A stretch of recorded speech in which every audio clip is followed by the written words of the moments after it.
5 on a Treasure Island by Enid Blyton. Read by Jan Francis. Chapter 1. A Great Surprise. "Mother, have you heard about our summer holidays yet?"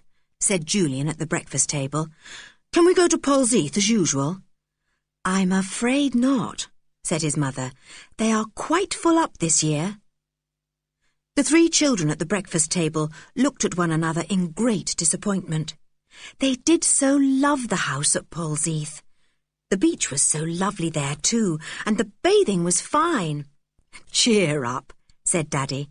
"I dare say we'll find somewhere else just as good for you. And anyway, Mother and I won't be able to go with you this year. Has Mother told you?" "No," said Anne. "Oh, Mother, is it true? Can't you really come with us on our holidays? You always do." "Well, this time Daddy wants me to go to Scotland with him," said Mother. "All by ourselves. And as you are really getting big enough to look after yourselves now, we thought it would be rather fun for you to have a holiday on your own too. But now that you can't go to Polzeath, I don't really quite know where to send you." "What about Quentin's?" suddenly said Daddy. Quentin was his brother, the children's uncle. They had only seen him once and had been rather frightened of him. He was a very tall, frowning man, a clever scientist who spent all his time studying. He lived by the sea, but that was about all that the children knew of him. "Quentin?" said Mother, pursing her lips. "Whatever made you think of him? I shouldn't think he'd want the children messing about in his little house." "Well," said Daddy, "I had to see Quentin's wife in town the other day about a business matter, and I don't think things are going too well for them. Fanny said she'd be quite glad if she could hear of 1 or 2 people to live with her for a while, to bring a little money in. Their house is by the sea, you know. It might be just the thing for the children. Fanny is very nice. She would look after them well." "Yes, and she has a child of her own too, hasn't she?"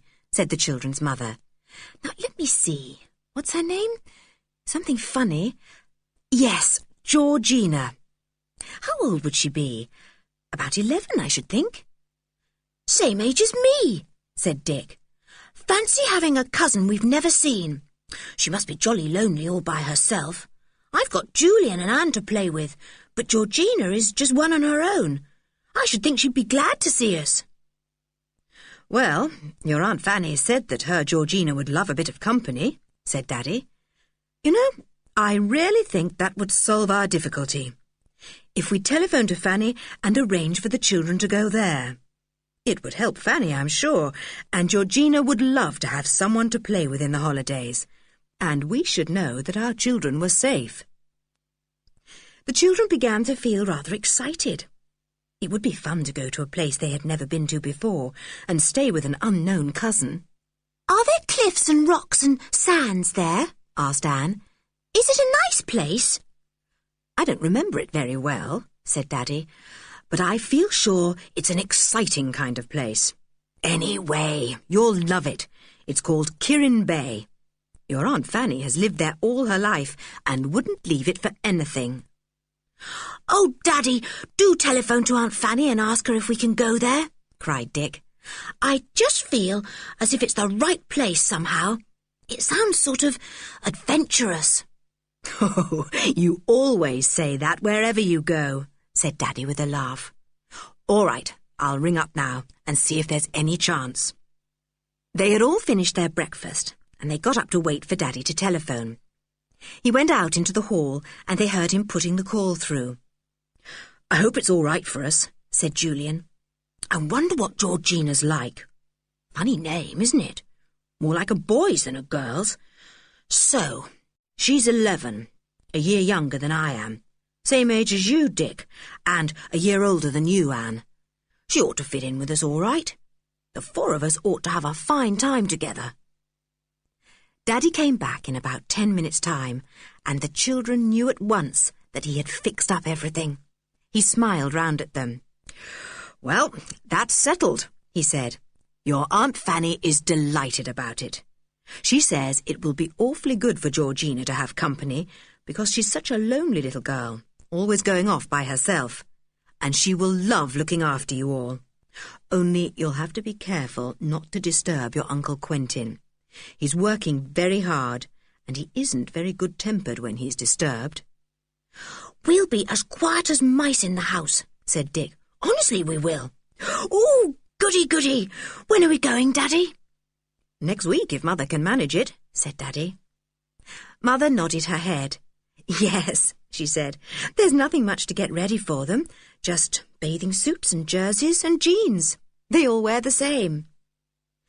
"How lovely it will be to wear jeans again," said Anne, dancing round. "I'm tired of wearing school tunics. I want to wear shorts or a bathing suit and go bathing and climbing with the boys." "Well, you'll soon be doing it," said Mother with a laugh. "Remember to put ready any toys or books you want, won't you? Now, not many, please, because there won't be a great deal of room." "Anne wanted to take all her 15 dolls with her last year," said Dick. "Do you remember, Anne? Weren't you funny?" "No, I wasn't," said Anne, going red. "I love my dolls, and I just couldn't choose which to take, so I thought I'd take them all. There's nothing funny about that." "And do you remember the year before, Anne wanted to take the rocking horse?" said Dick with a giggle. Mother chimed in. "You know, I remember a little boy called Dick, who put aside 2 gollywogs, 1 teddy bear, 3 toy dogs, 2 toy cats, and his old monkey to take down to Paul's Heath one year," she said. Then it was Dick's turn to go red. He changed the subject at once. "Daddy, are we going by train or by car?" he asked. "By car," said Daddy. "We can pile everything into the boot." "Well, what about Tuesday?" "That would suit me well," said Mother. "Then we could take the children down, come back, and do our own packing at leisure, and start off for Scotland on the Friday. Yes, we'll arrange for Tuesday." So, Tuesday it was. The children counted the days eagerly, and Anne marked one off the calendar each night. The week seemed a very long time in going, but at last Tuesday did come. Dick and Julian, who shared a room, woke up at about the same moment and stared out of the nearby window. "It's a lovely day! Hooray!" cried Julian, leaping out of bed. "I don't know why, but it always seems very important that it should be sunny on the first day of a holiday. Let's wake Anne." Anne slept in the next room. Julian ran in and shook her. "Wake up! It's Tuesday and the sun's shining." Anne woke up with a jump and stared at Julian joyfully. "It's come at last," she said. "I thought it never would. Oh, isn't it an exciting feeling to go away for a holiday?" They started soon after breakfast. Their car was a big one, so it held them all very comfortably. Mother sat in front with Daddy, and the 3 children sat behind, their feet on 2 suitcases. In the luggage place at the back of the car were all kinds of odds and ends and 1 small trunk. Mother really thought they had remembered everything. Along the crowded London roads they went, slowly at first, and then, as they left the town behind, more quickly. Soon they were right into the open country, and the car sped along fast. The children sang songs to themselves, as they always did when they were happy. "Are we picnicking soon?" asked Anne, feeling hungry all of a sudden. "Yes," said Mother, "but not yet. It's only 11 o'clock. We shan't have lunch till at least 12:30, Anne." "Oh, gracious," said Anne. "I know I can't last out till then." So her mother handed her some chocolate, and she and the boys munched happily, watching the hills, woods and fields as the car sped by. The picnic was lovely. They had it on the top of a hill, in a sloping field that looked down into a sunny valley. Anne didn't very much like a big brown cow who came up close and stared at her, but it went away when Daddy told it to.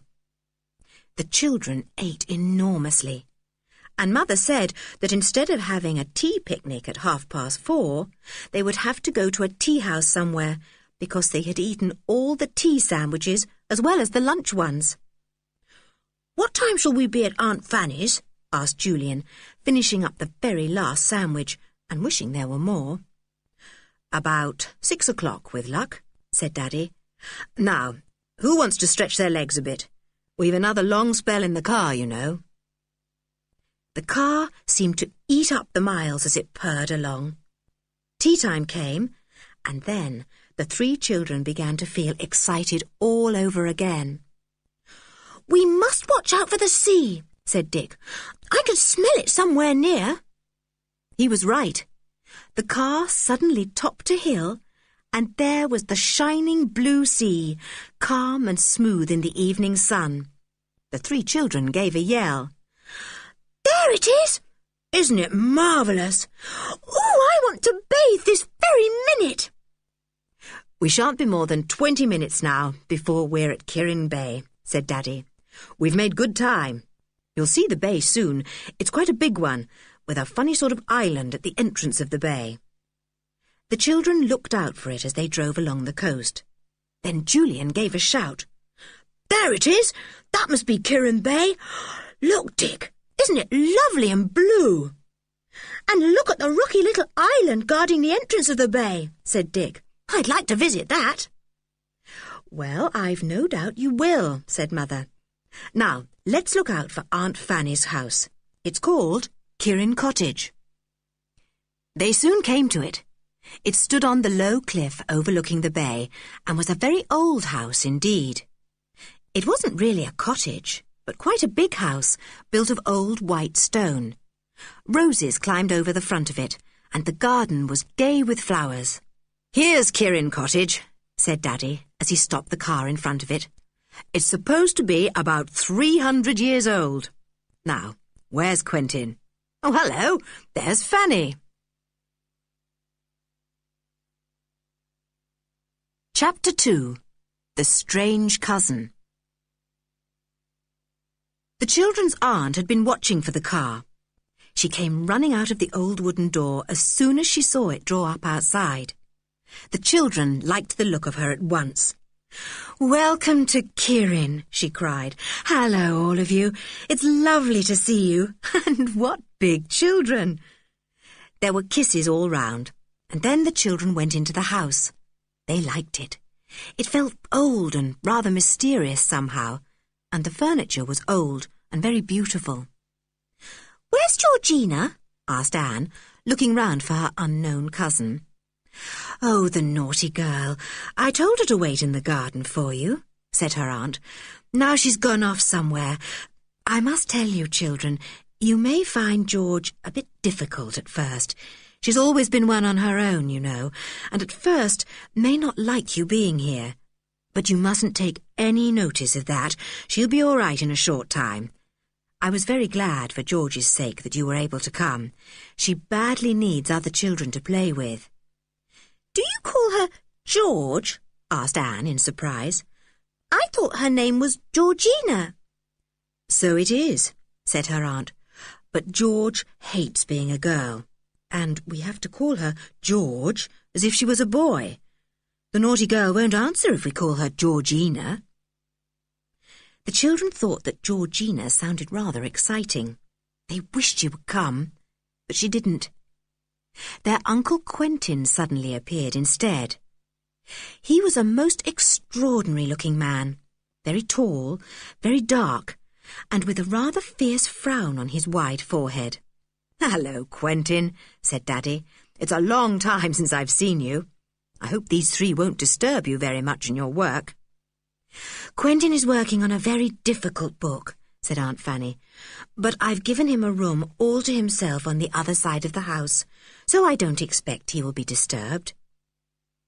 Their uncle looked at the 3 children and nodded to them. The frown didn't come off his face, and they all felt a little scared, and were glad he was to work in another part of the house. "Where's George?" he said in a deep voice. "Gone off somewhere again," said Aunt Fanny, vexed. "I told her she was to stay here and meet her cousins." "She wants spanking," said Uncle Quentin. The children couldn't quite make out whether he was joking or not. "Well, children, I hope you have a good time here, and maybe you will knock a little common sense into George." There was no room at Keering Cottage for Mother and Daddy to stay the night, so after a hurried supper, they left to stay at a hotel in the nearest town. They would drive back to London immediately after breakfast the next day. So they said goodbye to the children that night. Georgina still hadn't appeared. "I'm sorry we haven't seen Georgina," said Mother. "Just give her our love and tell her we hope she'll enjoy playing with Dick, Julian and Anne." Then Mother and Daddy went. The children felt a little bit lonely as they saw the big car disappear round the corner of the road, but Aunt Fanny took them upstairs to show them their bedrooms, and they soon forgot to be sad. The two boys were to sleep together in a room with slanting ceilings at the top of the house. It had a marvellous view of the bay. The boys were really delighted with it. Anne was to sleep with Georgina in a smaller room, whose windows looked over the moors at the back of the house. But one side window looked over the sea, which pleased Anne very much. It was a nice room, and red roses nodded their heads in at the window. "I do wish Georgina would come," Anne said to her aunt. "I want to see what she's like." "Well, she's a funny little girl," said her aunt. "She can be very rude and haughty, but she's kind at heart, very loyal and absolutely truthful. Once she makes friends with you, she will always be your friend, but she finds it very difficult indeed to make friends, which is a great pity." Anne suddenly yawned. The boys frowned at her, because they knew what would happen next, and it did. "Poor Anne, how tired you are! You must all go to bed straightway and have a good long night. Then you will wake up quite fresh tomorrow," said Aunt Fanny. "Anne, you are an idiot," said Dick crossly, when his aunt had gone out of the room. "You know quite well what grown-ups think as soon as we yawn. I did want to go down on the beach for a while." "I'm so sorry," said Anne. "Somehow I couldn't help it. And anyway, you're yawning now, Dick. And Julian too." So they were. They were as sleepy as could be with their long drive. Secretly, all of them longed to cuddle down into bed and shut their eyes. "I wonder where Georgina is," said Anne, when she said good-night to the boys and went to her own room. "Isn't she queer, not waiting to welcome us, and not coming into supper, and not even in yet? After all, she's sleeping in my room. Goodness knows what time she'll be in." All the three children were fast asleep before Georgina came up to bed. They didn't hear her open Anne's door. They didn't hear her get undressed and clean her teeth. They didn't hear the creak of her bed as she got into it. They were so tired that they heard nothing at all until the sun awoke them in the morning. When Anne awoke, she couldn't at first think where she was.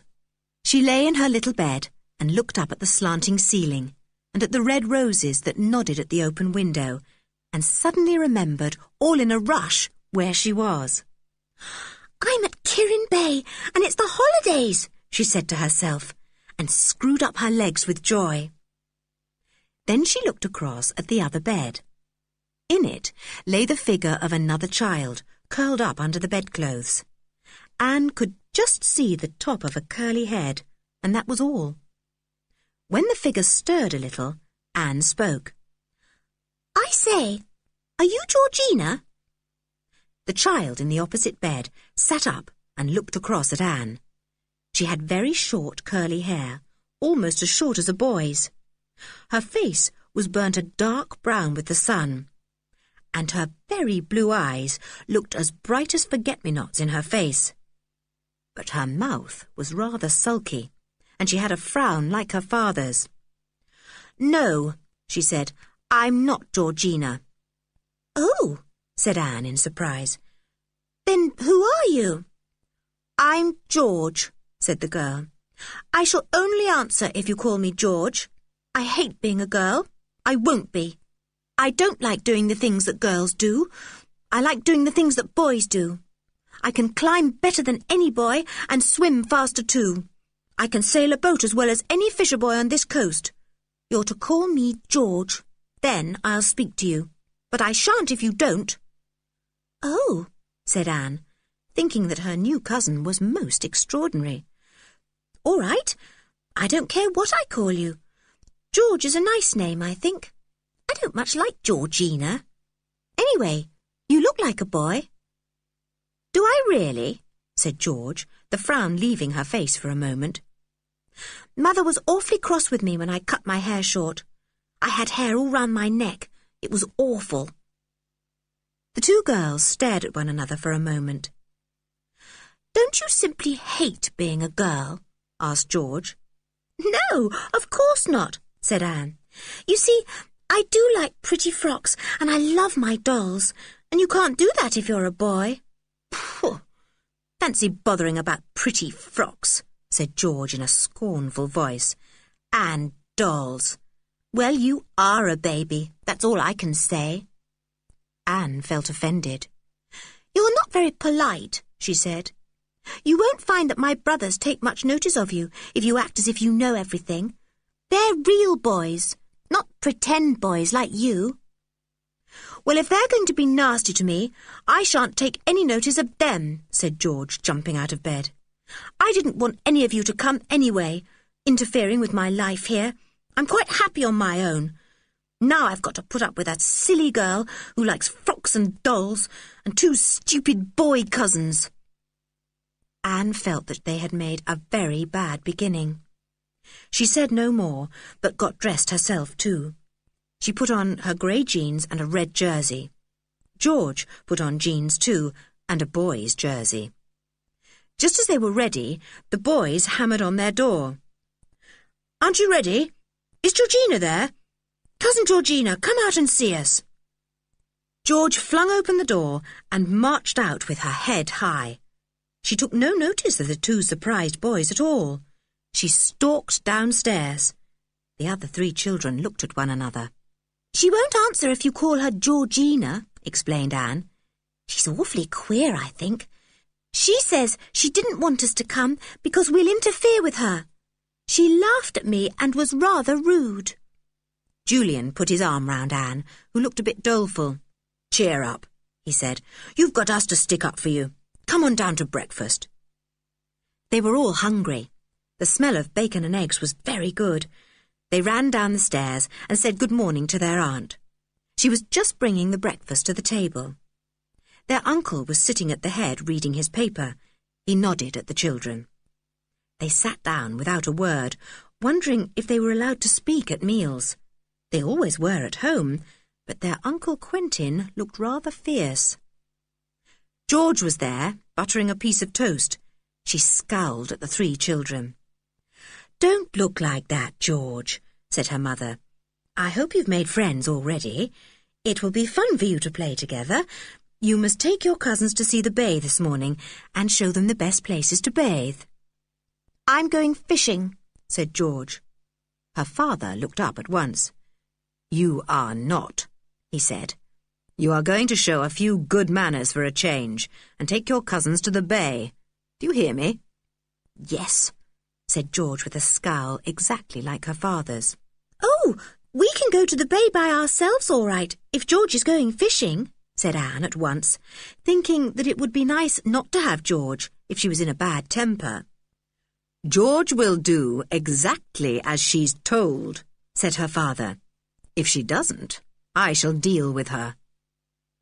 So, after breakfast, 4 children got ready to go down to the beach. An easy path led down to the bay, and they ran down happily. Even George lost her frown as she felt the warmth of the sun and saw the dancing sparkles on the blue sea. You go fishing if you want to, said Anne when they were down on the beach. We won't tell tales of you. We don't want to interfere with you, you know. We've got ourselves a company, and if you don't want to be with us, you needn't. But we'd like you all the same, if you'd like to be with us, said Julian generously. He thought George was rude and ill-mannered, but he couldn't help rather liking the look of the straight-backed, short-haired little girl with her brilliant blue eyes and sulky mouth. George stared at him. "I'll see," she said. "I don't make friends with people just because they're my cousins or something silly like that. I only make friends with people if I like them." "So do we," said Julian. "We may not like you, of course." "Oh," said George, as if that thought hadn't occurred to her. "Well, you may not, of course. Lots of people don't like me, now I come to think of it." Anne was staring out over the blue bay. At the entrance to it lay a curious rocky island with what looked like an old ruined castle on the top of it. "Isn't that a funny place?" she said. "I wonder what it's called." "It's called Kirin Island," said George, her eyes as blue as the sea as she turned to look at it. "It's a lovely place to go. If I like you, I may take you there some day, but I don't promise. The only way to get there is by boat." "Who does the funny island belong to?" asked Julian. George made a most surprising answer. "It belongs to me," she said. "At least it will belong to me some day. It will be my very own island and my very own castle."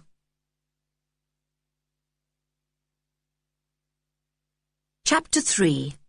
A Queer Story and a New Friend. The three children stared at George in the greatest surprise. George stared back at them. "What do you mean?" said Dick at last. "Kirin Island can't belong to you. You're just boasting." "No, I'm not," said George.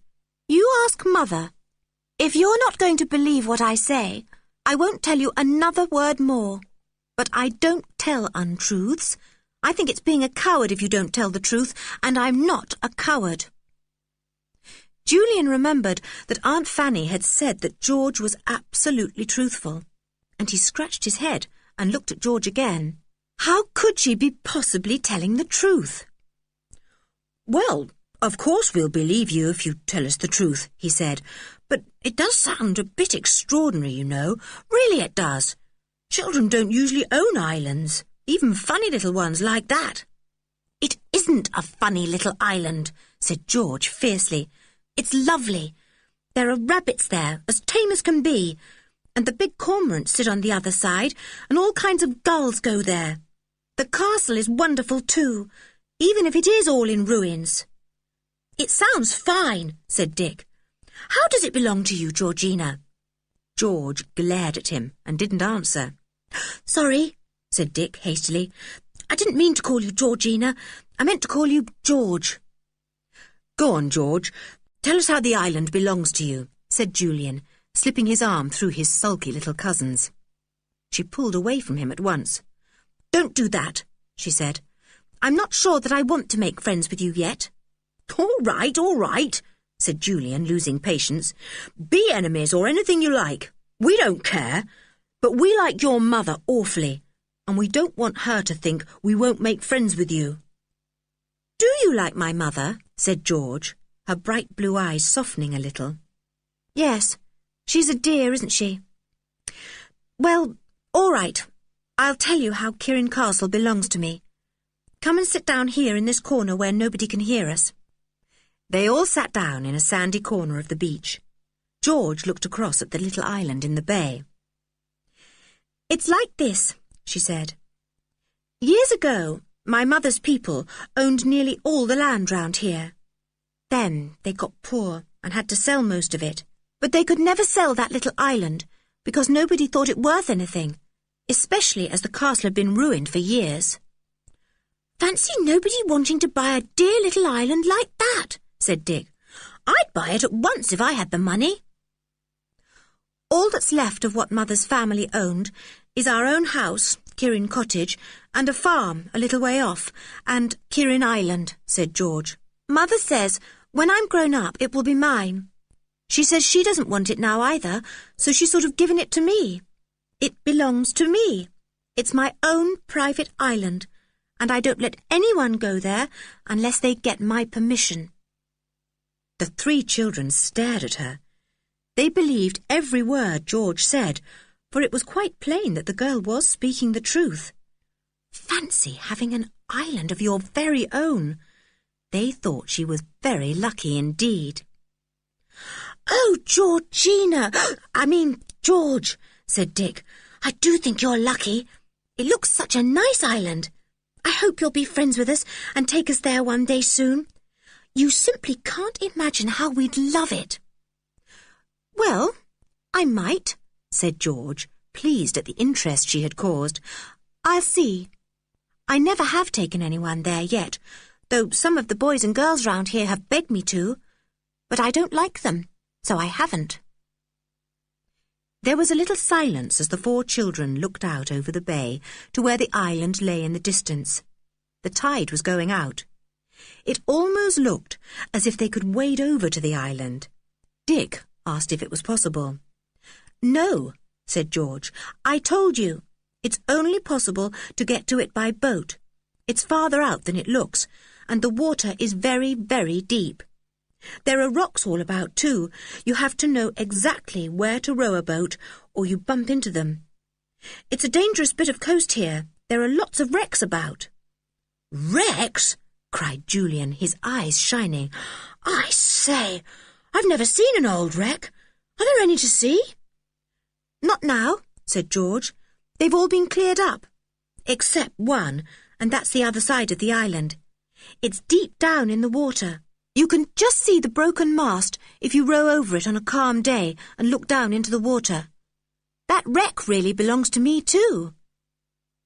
This time, the children really could hardly believe George, but she nodded her head firmly. "Yes," she said. "It was a ship belonging to one of my great-great-great-grandfathers, or someone like that. He was bringing gold, big bars of gold, back in his ship, and it got wrecked off Kirin Island." "Ooh, what happened to the gold?" asked Anne, her eyes round and big. "Nobody knows," said George. "I expect it was stolen out of the ship. Divers have been down to see, of course, but they couldn't find any gold." "Golly, this does sound exciting," said Julian. "I wish I could see the wreck." "Well, we might perhaps go this afternoon when the tide is right down," said George. "The water is so calm and clear today, we could see a bit of it." "Oh, how wonderful!" said Anne. "I do so want to see a real live wreck." The others laughed. "Well, it won't be very alive," said Dick. "I say, George, what about a bathe?" "I must go and get Timothy first," said George. She got up. "Who's Timothy?" said Dick. "Can you keep a secret?" said George. "Nobody must know at home." "Well, go on. What's the secret?" asked Julian. "You can tell us. We're not sneaks." "Timothy is my very greatest friend," said George. "I couldn't do without him. But Mother and Father don't like him, so I have to keep him in secret. I'll go and fetch him." She ran off up the cliff path. The others watched her go. They thought she was the queerest girl they had ever known. "Who in the world can Timothy be?" wondered Julian. "Some fisher boy, I suppose, that George's parents don't approve of." The children lay back in the soft sand and waited. Soon they heard George's clear voice coming down from the cliff behind them. "Come on, Timothy, come on." They sat up and looked to see what Timothy was like. They saw no fisher boy, but instead a big black and white mongrel dog with an absurdly long tail and a big wide mouth that really seemed to grin. He was bounding all round George, mad with delight. She came running down to them. "This is Timothy," she said. "Don't you think he is simply perfect?" As a dog, Timothy was far from perfect. He was the wrong shape, his head was too big, his ears were too pricked, his tail was too long, and it was quite impossible to say what kind of dog he was supposed to be. But he was such a mad, friendly, clumsy, laughable creature that every one of the children adored him at once. "Oh, you darling!" said Anne, and got a lick on the nose. "I say, isn't he grand?" said Dick, and gave Timothy a friendly smack that made the dog bound madly all round him. "I wish I had a dog like this," said Julian, who really loved dogs and had always wanted one of his own. "Oh, George, he's fine. Aren't you proud of him?" The little girl smiled, and her face altered at once and became sunny and pretty. She sat down on the sand, and her dog cuddled up to her, licking her wherever he could find a bare piece of skin. "I love him awfully," she said. "I found him out on the moors when he was just a pup a year ago, and I took him home. At first, Mother liked him, but when he grew bigger, he got terribly naughty." "What did he do?" asked Anne. "Well, he's an awfully chewy kind of dog," said George. "He chewed up everything he could. A new rug Mother had bought, her nicest hat, Father's slippers, some of his papers and things like that. And he barked too. I liked his bark, but Father didn't. He said it nearly drove him mad. He hit Timothy, and that made me angry, so I was awfully rude to him." "Did you get spanked?" said Anne. "I wouldn't like to be rude to your father. He looks fierce." George looked out over the bay. Her face had gone sulky again. "Well, it doesn't matter what punishment I got," she said. "But the worst part of all was when Father said I couldn't keep Timothy any more, and Mother backed Father up and said Tim must go. I cried for days, and I never do cry, you know, because boys don't, and I like to be like a boy." "Boys do cry sometimes," began Anne, looking at Dick, who had been a bit of a crybaby 3 or 4 years back. Dick gave her a sharp nudge, and she said no more. George looked at Anne. "Boys don't cry," she said obstinately. "Anyway, I've never seen one, and I always try not to cry myself. It's so babyish. But I just couldn't help it when Timothy had to go. He cried too." The children looked with great respect at Timothy. They had not known that a dog could cry before. "Do you mean he cried real tears?" asked Anne. "No, not quite," said George. "He's too brave for that. He cried with his voice, howled and looked so miserable that he nearly broke my heart. And then I knew I couldn't possibly part with him." "What happened then?" asked Julian. "I went to Alf, a fisher boy I know," said George, "and I asked him if he'd keep Tim for me if I paid him all the pocket money I get. He said he would, and so he does. That's why I never have any money to spend. It all has to go on Tim. He seems to eat an awful lot, don't you, Tim?" "Woof," said Tim, and rolled over on his back, all his shaggy legs in the air. Julian tickled him. "How do you manage when you want any sweets or ice creams?" said Anne, who spent most of her pocket money on things of that sort. "I don't manage," said George. "I go without, of course." This sounded awful to the other children, who loved ice creams, chocolates and sweets, and had a good many of them. They stared at George. "Well, I suppose the other children who play on the beach share their sweets and ices with you sometimes, don't they?" asked Julian. "I don't let them," said George. "If I can never give them any myself, it's not fair to take them. So I say no." The tinkle of an ice cream man's bell was heard in the distance. Julian felt in his pocket. He jumped up and rushed off jingling his money. In a few moments he was back again, carrying 4 fat chocolate ice cream bars. He gave one to Dick and one to Anne, and then held one out to George. She looked at it longingly, but shook her head. "No thanks," she said. "You know what I just said. I haven't any money to buy them, so I can't share mine with you, and I can't take any from you. It's mean to take from people if you can't give even a little back." "You can take from us," said Julian, trying to put the ice into George's brown hand. "We're your cousins." "No, thanks," said George again, "though I do think it's nice of you." She looked at Julian out of her blue eyes, and the boy frowned as he tried to think of a way to make the obstinate little girl take the ice. Then he smiled. "Listen," he said, "you've got something we badly want to share. In fact, you've got a lot of things we'd like to share, if only you'd let us. You share those with us, and let us share things like ices with you. See?" "What things have I got that you want to share?" asked George in surprise. "You've got a dog," said Julian, patting the big black and white mongrel. "We'd love to share him with you. He's such a darling. And you've got a lovely island. We'd be simply thrilled if you'd share it sometimes. And you've got a wreck. We'd like to look at it and share it too. Ices and sweets aren't so good as those things, but it would be nice to make a bargain and share with each other." George looked at the brown eyes that gazed steadily into hers.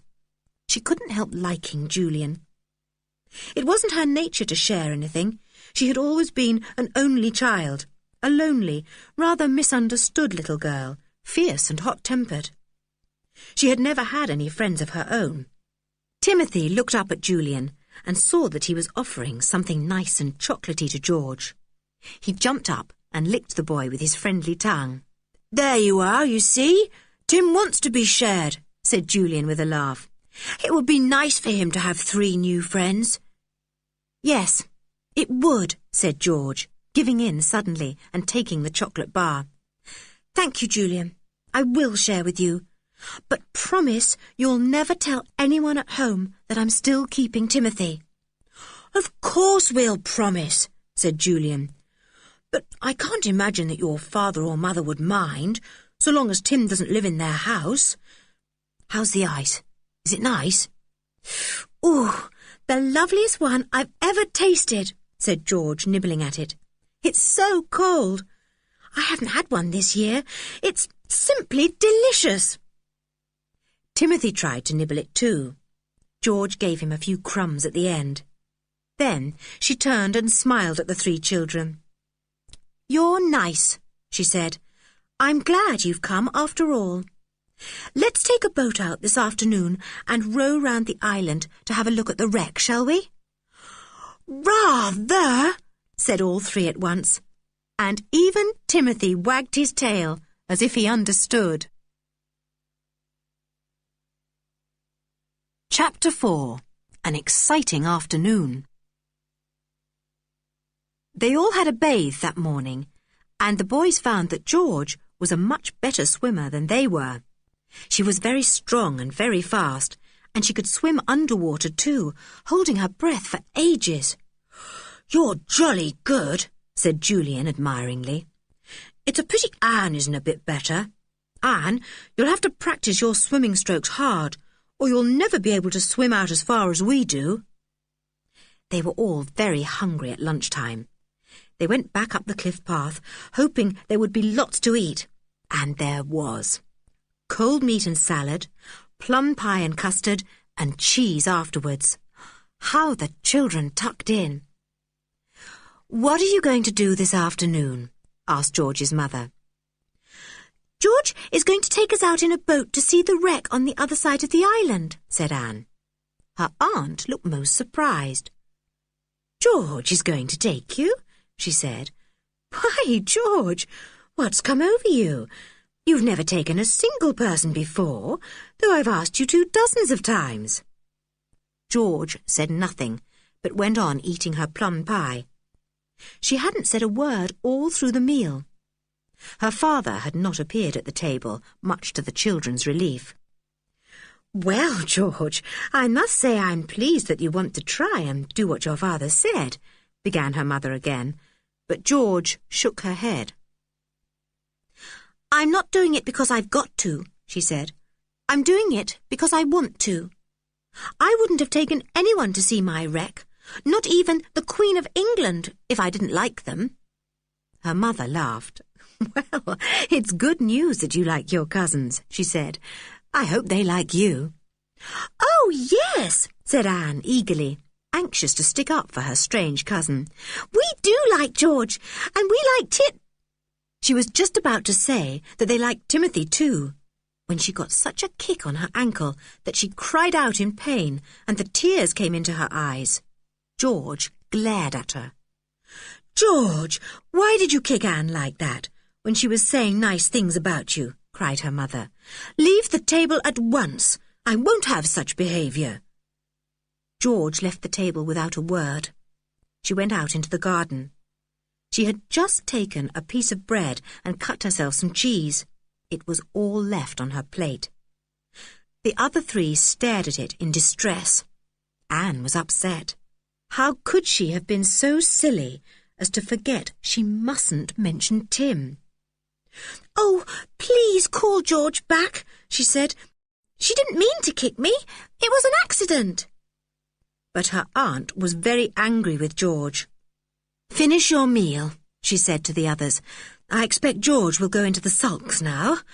Dear, dear, she is such a difficult child." The others didn't mind about George going into the sulks. What they did mind was that George might refuse to take them to see the wreck now. They finished the meal in silence. Their aunt went to see if Uncle Quentin wanted any more pie. He was having his meal in the study by himself. As soon as she had gone out of the room, Anne picked up the bread and cheese from George's plate and went out into the garden. The boys didn't scold her. They knew that Anne's tongue very often ran away with her, but she always tried to make up for it afterwards. They thought it was very brave of her to go and find George. George was lying on her back under a big tree in the garden. Anne went up to her. "I'm sorry I nearly made a mistake, George," she said. "Here's your bread and cheese. I've brought it for you. I promise I'll never forget not to mention Tim again." George sat up. "I've a good mind not to take you to see the wreck," she said. "Stupid baby."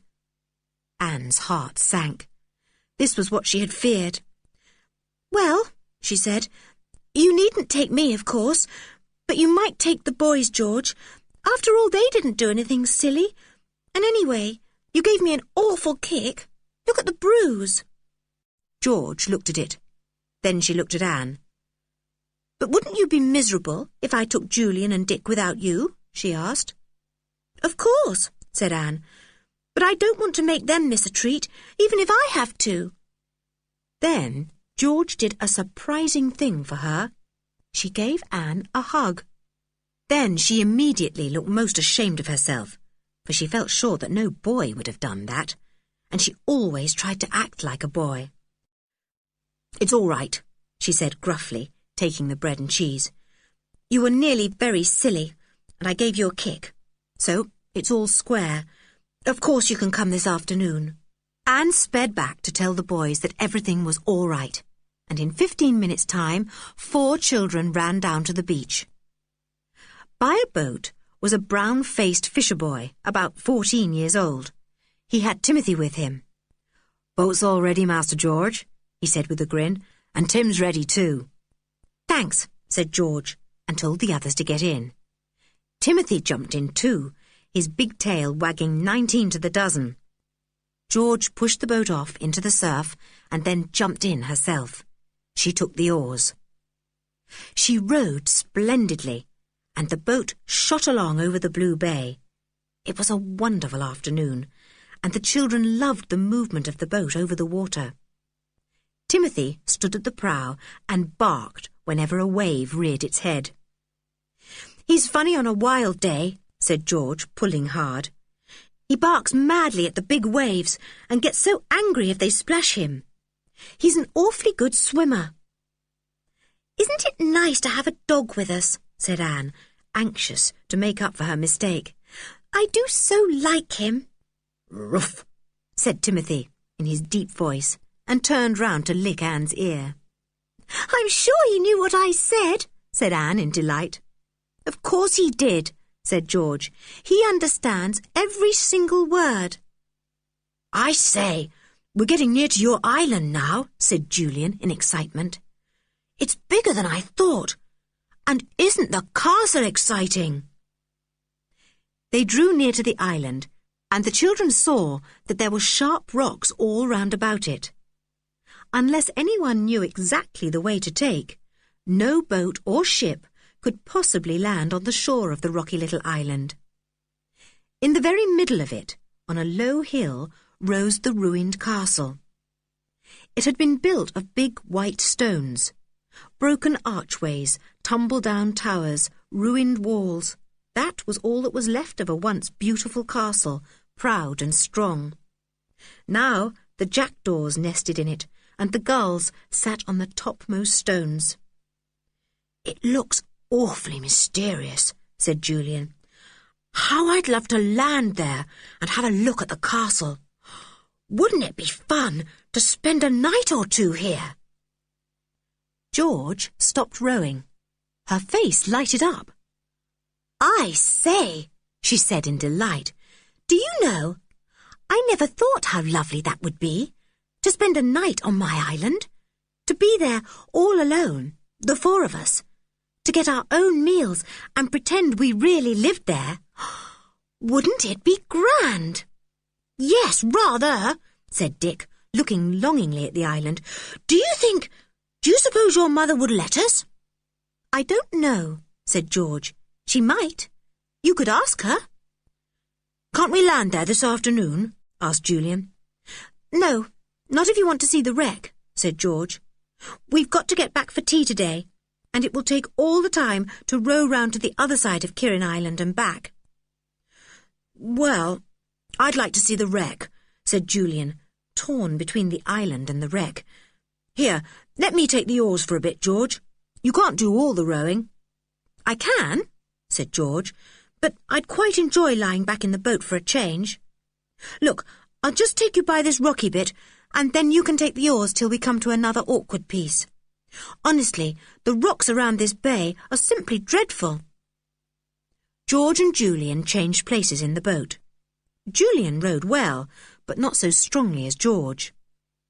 The boat sped along, rocking smoothly. They went right round the island and saw the castle from the other side. It looked more ruined on the side that faced the sea. The strong winds come from the open sea, explained George. There's not really much left of it this side, except piles of stones. But there's a good little harbour in a little cove for those who know how to find it. George took the oars after a while and rowed steadily out a little beyond the island. Then she stopped and looked back towards the shore. How do you know when you were over the wreck? Asked Julian, puzzled. I should never know. Well, do you see that church tower on the mainland? Asked George. And do you see the tip of that hill over there? Well, when you get them exactly in line with one another, between the two towers of the castle on the island, you are pretty well over the wreck. I found that out ages ago.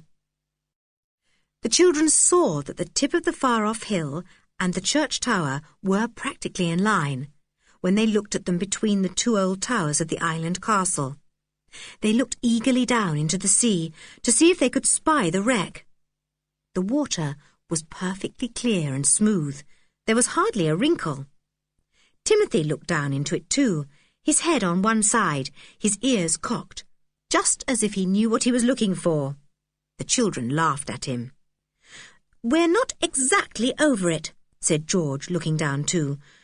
The water's so clear today that we should be able to see quite a long way down. Wait, I'll row a bit to the left. Ruff, said Timothy suddenly, and wagged his tail. And at the same moment, the three children saw something deep down in the water. It's the wreck, said Julian, almost falling out of the boat in his excitement. I can see a bit of broken mast. Look, Dick, look. All four children, and the dog too, gazed down earnestly into the clear water. After a little while, they could make out the outlines of a dark hulk, out of which the broken mast stood. "It's a bit on one side," said Julian. "Poor old ship. How it must hate lying there, gradually falling to pieces. Oh, George, I wish I could dive down and get a closer look at it." "Well, why don't you?" said George. "You've got your swimming trunks on. I've often dived down. I'll come with you if you like, if Dick can keep the boat round about here. There's a current that is trying to take it out to sea. Dick, you'll have to keep working a bit with this oar to keep the boat in one spot." The girl stripped off her jeans and jersey, and Julian did the same. They both had on bathing costumes underneath. George took a beautiful header off the end of the boat, deep down into the water. The others watched her swimming strongly downwards, holding her breath. After a bit, she came up, almost bursting for breath. "Well, I went almost down to the wreck," she said. "It's just the same as it always is, seaweedy and covered with limpets and things. I wish I could get right into the ship itself, but I never have enough breath for that. You go down now, Julian." So down Julian went. But he was not so good at swimming deep underwater as George was, and he couldn't go down so far. He knew how to open his eyes underwater, so he was able to take a good look at the deck of the wreck. It looked very forlorn and strange. Julian didn't really like it very much. It gave him rather a sad sort of feeling. He was glad to go to the top of the water again and take deep breaths of air and feel the warm sunshine on his shoulders. He climbed into the boat. "Most exciting," he said. "Golly, wouldn't I just love to see that wreck properly? You know, go down under the deck into the cabins and look around. And, oh, suppose we could really find the boxes of gold."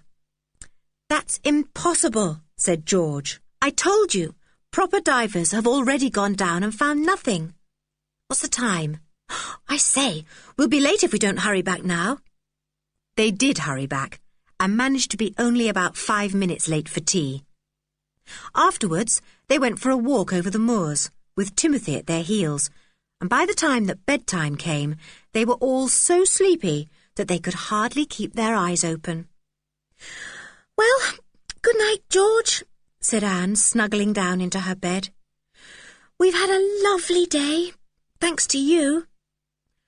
"And I've had a lovely day too," said George rather gruffly. "Thanks to you. I'm glad you all came. We're going to have fun. And won't you love my castle and my little island?" "Oh, yes," said Anne, and fell asleep to dream of wrecks and castles and islands by the hundred. Oh, when would George take them to her little island?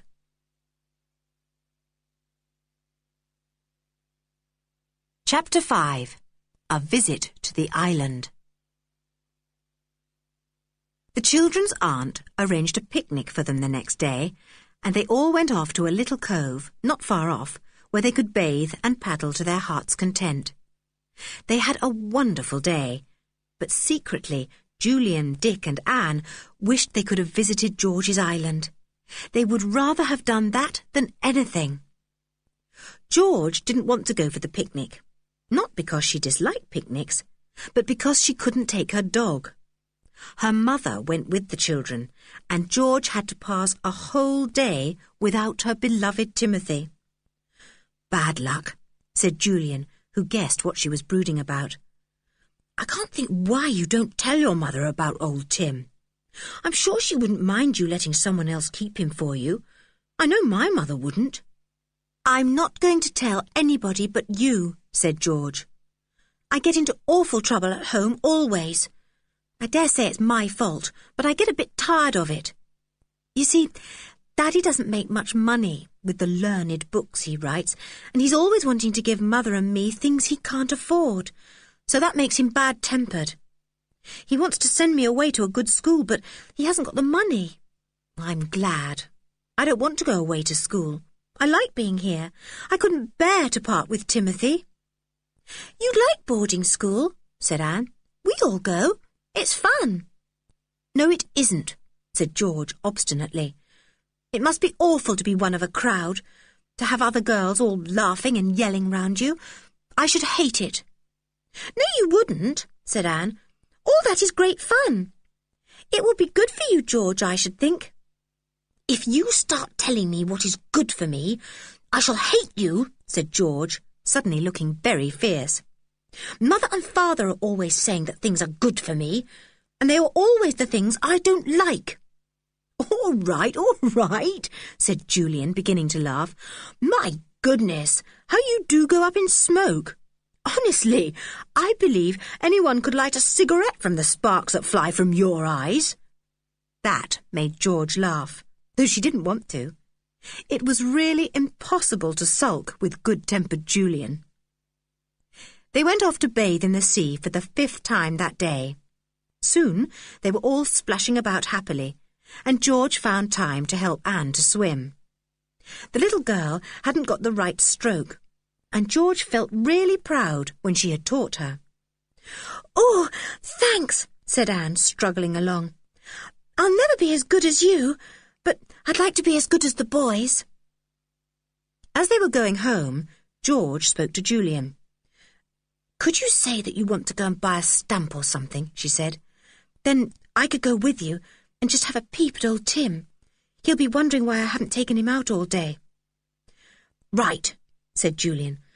"I don't want stamps, but I could do with an ice. Dick and Anne can go home with your mother and carry the things. I'll just go and tell Aunt Fanny." He ran up to his aunt. "Do you mind if I go and buy some ice creams?" he asked. "We haven't had one today. I won't be long. Can George go with me?" "I don't expect she'll want to," said his aunt, "but you can ask her." "George, come with me," yelled Julian, setting off to the little village at a great pace. George gave a sudden grin and ran after him. She soon caught him up and smiled gratefully at him. "Thanks," she said. "You go and get the ice creams, and I'll have a look at Tim." They parted. Julian bought 4 ice creams and turned to go home. He waited about for George, who came running up after a few minutes. Her face was glowing. "He's all right," she said, "and you can't imagine how pleased he was to see me. He nearly jumped over my head." "I say, another ice cream for me. You really are a sport, Julian. I'll have to share something with you quickly." "What about going to my island tomorrow?" "Golly," said Julian, his eyes shining. "That would be marvellous. Will you really take us tomorrow? Come on, let's tell the others." The 4 children sat in the garden eating their ices. Julian told them what George had said. They all felt excited. George was pleased. She had always felt quite important before, when she had haughtily refused to take any of the other children to see Kirin Island, but it felt much nicer somehow to have consented to row her cousins there. "I used to think it was much nicer always to do things on my own," she thought, as she sucked the last bits of her ice. "But it's going to be fun, doing things with Julian and the others." The children were sent to wash themselves and to get tidy before supper. They talked eagerly about the visit to the island next day. Their aunt heard them and smiled. "Well, I really must say I'm pleased that George is going to share something with you," she said. "Would you like to take your dinner there and spend the day? It's hardly worthwhile rowing all the way there and landing unless you're going to spend some hours there." "Oh, Aunt Fanny, it would be marvellous to take our dinner," cried Anne. George looked up. "Are you coming too, Mother?" she asked. "You don't sound at all as if you want me to," said her mother in a hurt tone. "You looked cross yesterday too when you found I was coming. No, I shan't come tomorrow, but I'm sure your cousins must think you are a queer girl never to want your mother to go with you." George said nothing. She hardly ever did say a word when she was scolded. The other children said nothing too. They knew perfectly well that it wasn't that George didn't want her mother to go. It was just that she wanted Timothy with her. "Anyway, I couldn't come," went on Aunt Fanny. "I've some gardening to do. You'll be quite safe with George. She can handle a boat like a man. End of Disc 1. Disc 2. The 3 children looked eagerly at the weather the next day when they got up. The sun was shining and everything seemed splendid. "Isn't it a marvellous day?" said Anne to George as they dressed. "I'm so looking forward to going to the island." "Well, honestly, I think really we oughtn't to go," said George unexpectedly. "Oh, but why?" cried Anne in dismay. "I think there's going to be a storm or something," said George, looking out to the southwest. "But, George, why do you say that?" said Anne impatiently. "Look at the sun, and there's hardly a cloud in the sky." "The wind is wrong," said George. "And can't you see the little white tops of the waves out there by my island? That's always a bad sign." "Oh, George, it will be the biggest disappointment of our lives if we don't go today," said Anne, who couldn't bear any disappointment, big or small. "And besides," she added artfully, "if we hang about the house, afraid of a storm, we shan't be able to have dear old Tim with us." "Yes, that's true," said George. "All right, we'll go. But mind, if a storm does come, you're not to be a baby. You're to try and enjoy it and not be frightened." "Well, I don't much like storms," began Anne, but stopped when she saw George's scornful look.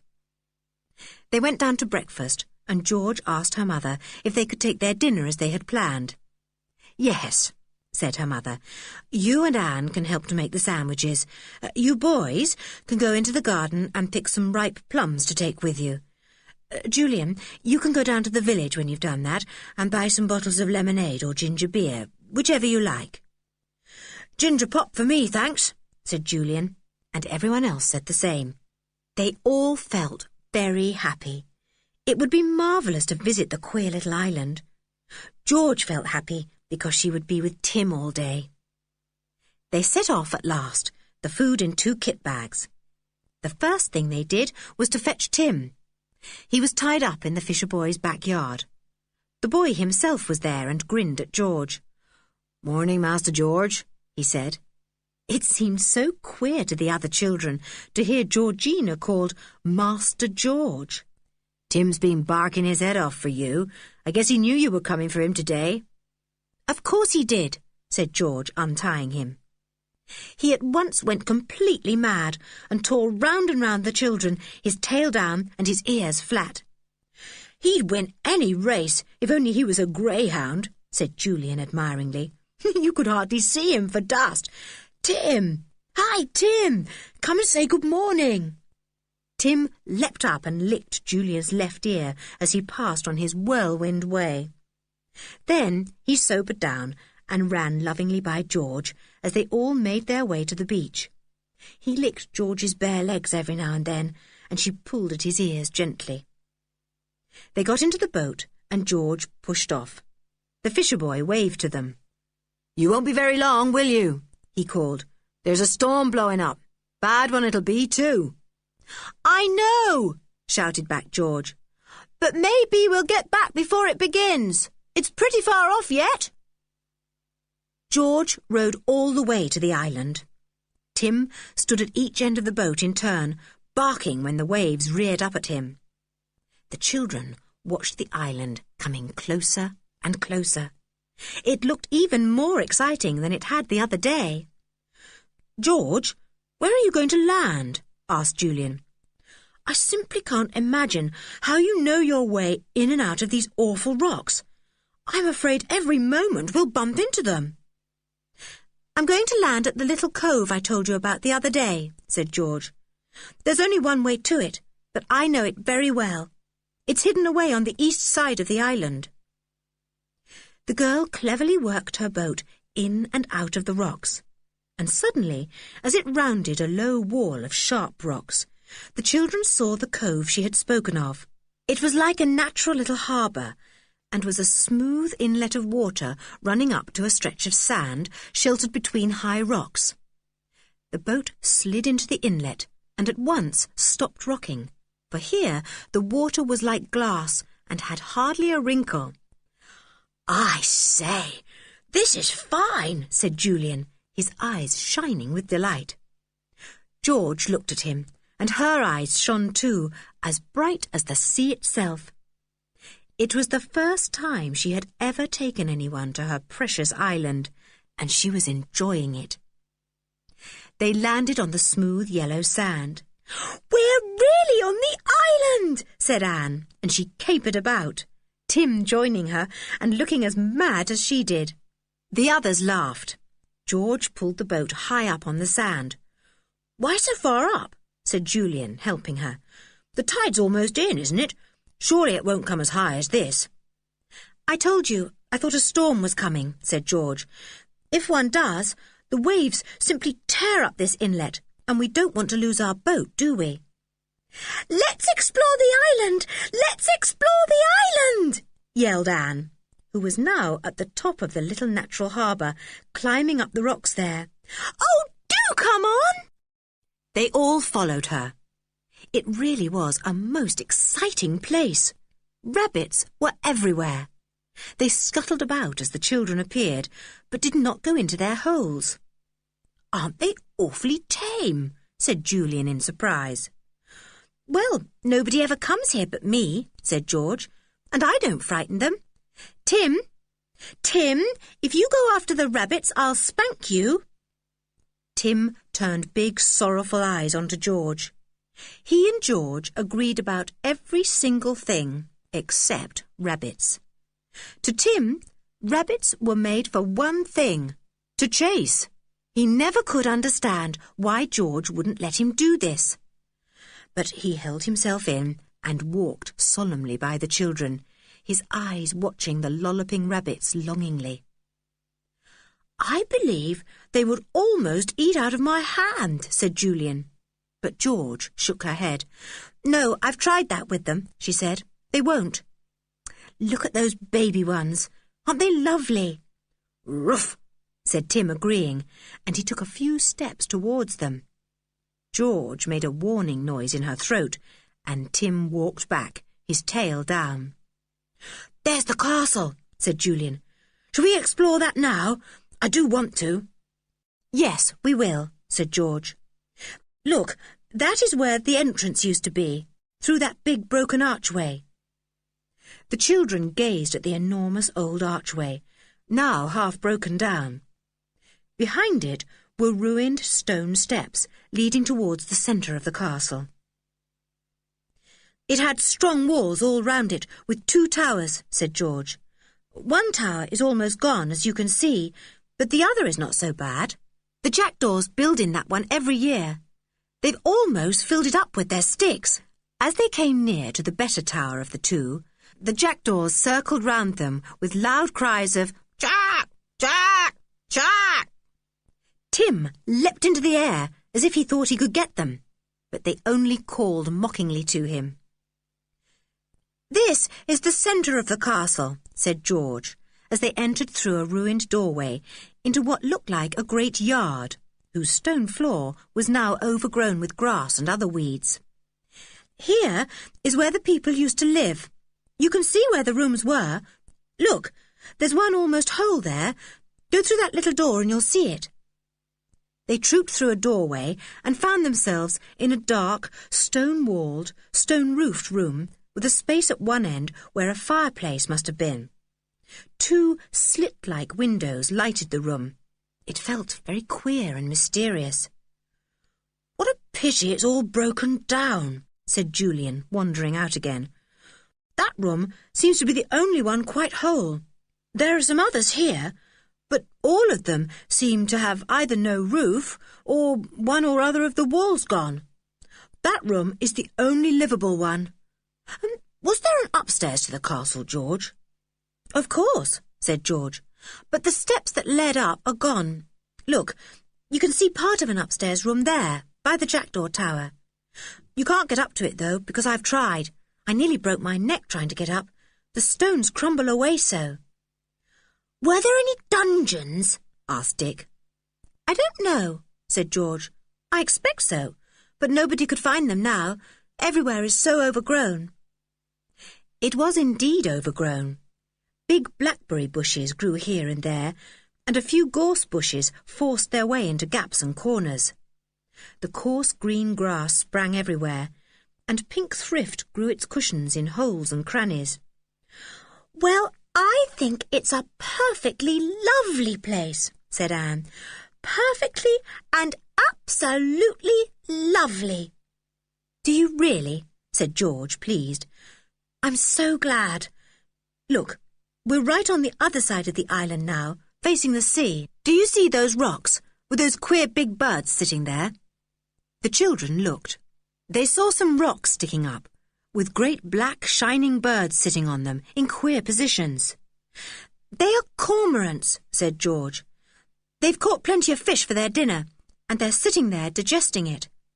Hello, they're all flying away. I wonder why." She soon knew, for from the southwest there suddenly came an ominous rumble. "Thunder," said George. "That's the storm. It's coming sooner than I thought."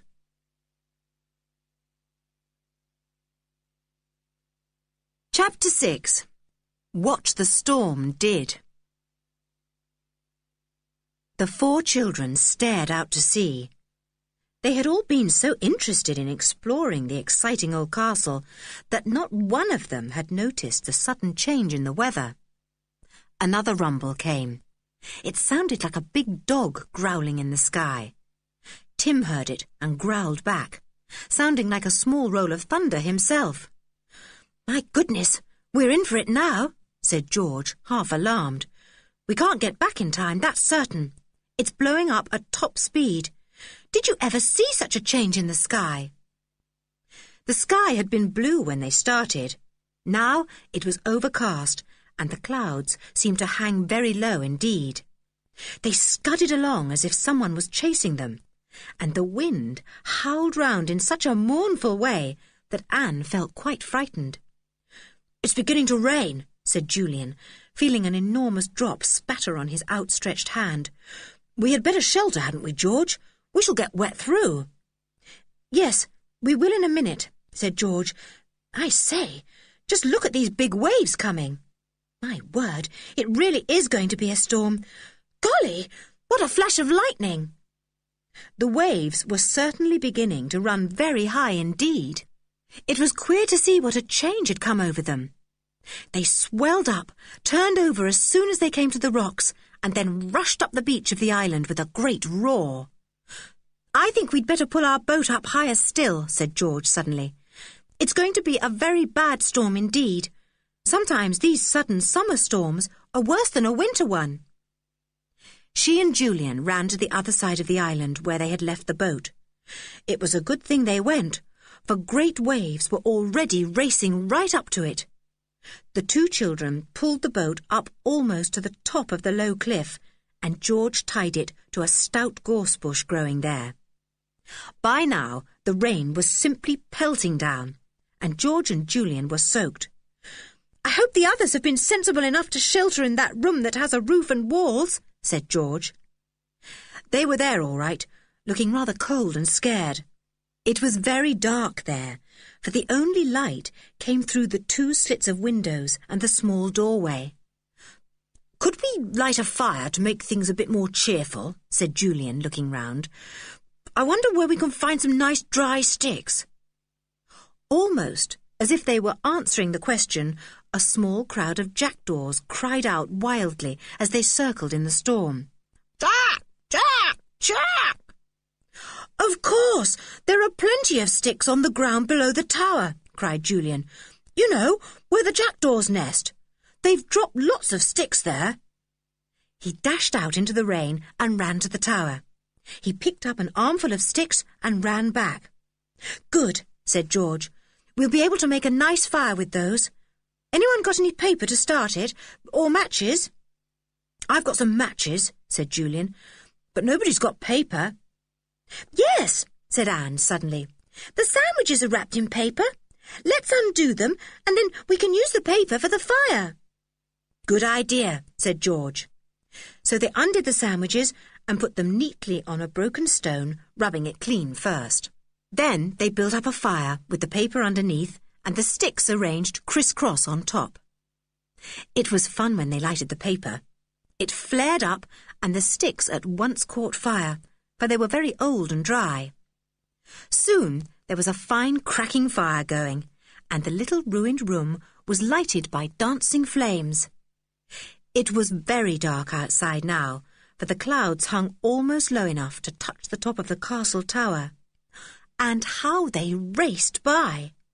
The wind sent them off to the northeast, roaring behind them with a noise like the sea itself. "I've never heard the sea making such an awful noise," said Anne. "Never! It really sounds as if it's shouting at the top of its voice." What with the howling of the wind and the crashing of the great waves all round the little island, the children could hardly hear themselves speak. They had to shout at one another. "Let's have our dinner!" yelled Dick, who was feeling terribly hungry as usual. "We can't do anything much while this storm lasts." "Yes, let's," said Anne, looking longingly at the ham sandwiches. "It will be fun to have a picnic round the fire in this dark old room. I wonder how long ago other people had a meal here. I wish I could see them." "Well, I don't," said Dick, looking round half scared, as if he expected to see the old-time people walk in to share their picnic. "It's quite a queer enough day without wanting things like that to happen." They all felt better when they were eating the sandwiches and drinking the ginger beer. The fire flared up as more and more sticks caught, and gave out quite a pleasant warmth, for now that the wind had got up so strongly, the day had become cold. "We'll take it in turn to fetch sticks," said George. But Anne didn't want to go alone. She was trying her best not to show that she was afraid of the storm, but it was more than she could do to go out of the cosy room into the rain and thunder by herself. Tim didn't seem to like the storm either. He sat close by George, his ears cocked, and growled whenever the thunder rumbled. The children fed him with titbits, and he ate them eagerly, for he was hungry too. All the children had 4 biscuits each. "I think I shall give all mine to Tim," said George. "I didn't bring him any of his own biscuits, and he does seem so hungry." "No, don't do that," said Julian. "We'll each give him a biscuit. That will be 4 for him, and we'll still have 3 left each. That will be plenty for us." "You are really nice," said George. "Tim, don't you think they are nice?" Tim did. He licked everyone and made them laugh. Then he rolled over on his back and let Julian tickle him underneath. The children fed the fire and finished their picnic. When it came to Julian's turn to get more sticks, he disappeared out of the room into the storm. He stood and looked around, the rain wetting his bare head. The storm seemed to be right overhead now. The lightning flashed and the thunder crashed at the same moment. Julian was not a bit afraid of storms, but he couldn't help feeling rather overawed at this one. It was so magnificent. The lightning tore the sky in half almost every minute, and the thunder crashed so loudly that it sounded almost as if mountains were falling down all round. The sea's voice could be heard as soon as the thunder stopped, and that was magnificent to hear too. The spray flew so high into the air that it wetted Julian as he stood in the centre of the ruined castle. "I really must see what the waves are like," thought the boy. "If the spray flies right over me here, they must be simply enormous." He made his way out of the castle and climbed up onto part of the ruined wall that had once run all round the castle. He stood up there, looking out to the open sea, and what a sight met his eyes! The waves were like great walls of grey-green. They dashed over the rocks that lay all around the island, and spray flew from them, gleaming white in the stormy sky. They rolled up to the island and dashed themselves against it with such terrific force that Julian could feel the wall beneath his feet tremble with the shock.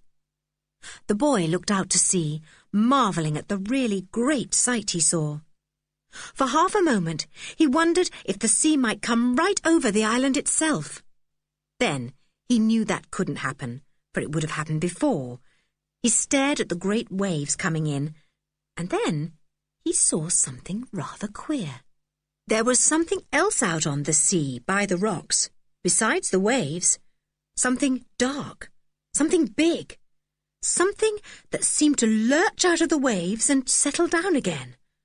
What could it be? "It can't be a ship," said Julian to himself, his heart beginning to beat fast as he strained his eyes to see through the rain and the spray. "And yet it looks more like a ship than anything else. I hope it isn't a ship. There wouldn't be anyone safe from it on this dreadful day." He stood and watched for a while. The dark shape heaved into sight again and then sank away once more. Julian decided to go and tell the others. He ran back to the firelit room. "George! Dick! There's something queer out on the rocks beyond the island!" he shouted at the top of his voice. "It looks like a ship, and yet it can't possibly be! Come and see!" The others stared at him in surprise and jumped to their feet. George hurriedly flung some more sticks on the fire to keep it going, and then she and the others quickly followed Julian out into the rain. The storm seemed to be passing over a little now. The rain was not pelting down quite so hard. The thunder was rolling a little farther off, and the lightning did not flash so often. Julian led the way to the wall on which he had climbed to watch the sea. Everyone climbed up to gaze out to sea. They saw a great, tumbled, heaving mass of grey-green water, with waves rearing up everywhere. Their tops broke over the rocks, and they rushed up to the island as if they would gobble it whole. Anne slipped her arm through Julian's. She felt rather small and scared. "You're all right, Anne," said Julian loudly. "Now, just watch. You'll see something queer in a minute." They all watched. At first, they saw nothing, for the waves reared up so high that they hid everything a little way out. Then, suddenly, George saw what Julian meant. "Gracious!" she shouted. "It is a ship! Yes, it is! Is it being wrecked? Oh, it's a big ship, not a sailing boat or a fishing smack." "Oh, is anyone in it?" wailed Anne. The 4 children watched, and Tim began to bark as he saw the queer dark shape lurching here and there in the enormous waves. The sea was bringing the ship nearer to shore. "It will be dashed onto those rocks," said Julian suddenly. "Look, there it goes!" As he spoke, there came a tremendous crashing, splintering sound, and the dark shape of the ship settled down onto the sharp teeth of the dangerous rocks on the southwest side of the island. It stayed there, shifting only slightly as the big waves ran under it and lifted it a little. "She's stuck there," said Julian. "She won't move now. The sea will soon be going down a bit, and then the ship will find herself held by those rocks." As he spoke, a ray of pale sunshine came wavering out between a gap in the thinning clouds. It was gone almost at once. "Good," said Dick, looking upwards. "The sun will be out again soon. We can warm ourselves then and get dry, and maybe we can find out what that poor ship is. Oh, Julian, I do so hope there was nobody in it. I hope they've all taken to boats and got safely to land." The clouds thinned out a little more. The wind stopped roaring and dropped to a steady breeze. The sun shone out again for a longer time, and the children felt its welcome warmth. They all stared at the ship on the rocks. The sun shone on it and lighted it up. "There's something queer about it somehow," said Julian slowly. "Something awfully queer. I've never seen a ship quite like it." George was staring at it with a strange look in her eyes. She turned to face the 3 children, and they were astonished to see the bright gleam in her blue eyes. The girl looked almost too excited to speak. "What is it?" asked Julian, catching hold of her hand. "Julian! Oh, Julian! It's my wreck!" she cried in a high, excited voice. "Don't you see what's happened? The storm has lifted the ship up from the bottom of the sea and has lodged it onto those rocks. It's my wreck!" The others saw at once that she was right. It was the old wrecked ship. No wonder it looked queer. No wonder it looked so old and dark and such a strange shape. It was the wreck lifted high out of its sleeping place and put on the rocks nearby. "George, we shall be able to row out and get into the wreck now," shouted Julian. "We shall be able to explore it from end to end. We may find the boxes of gold. Oh, George!"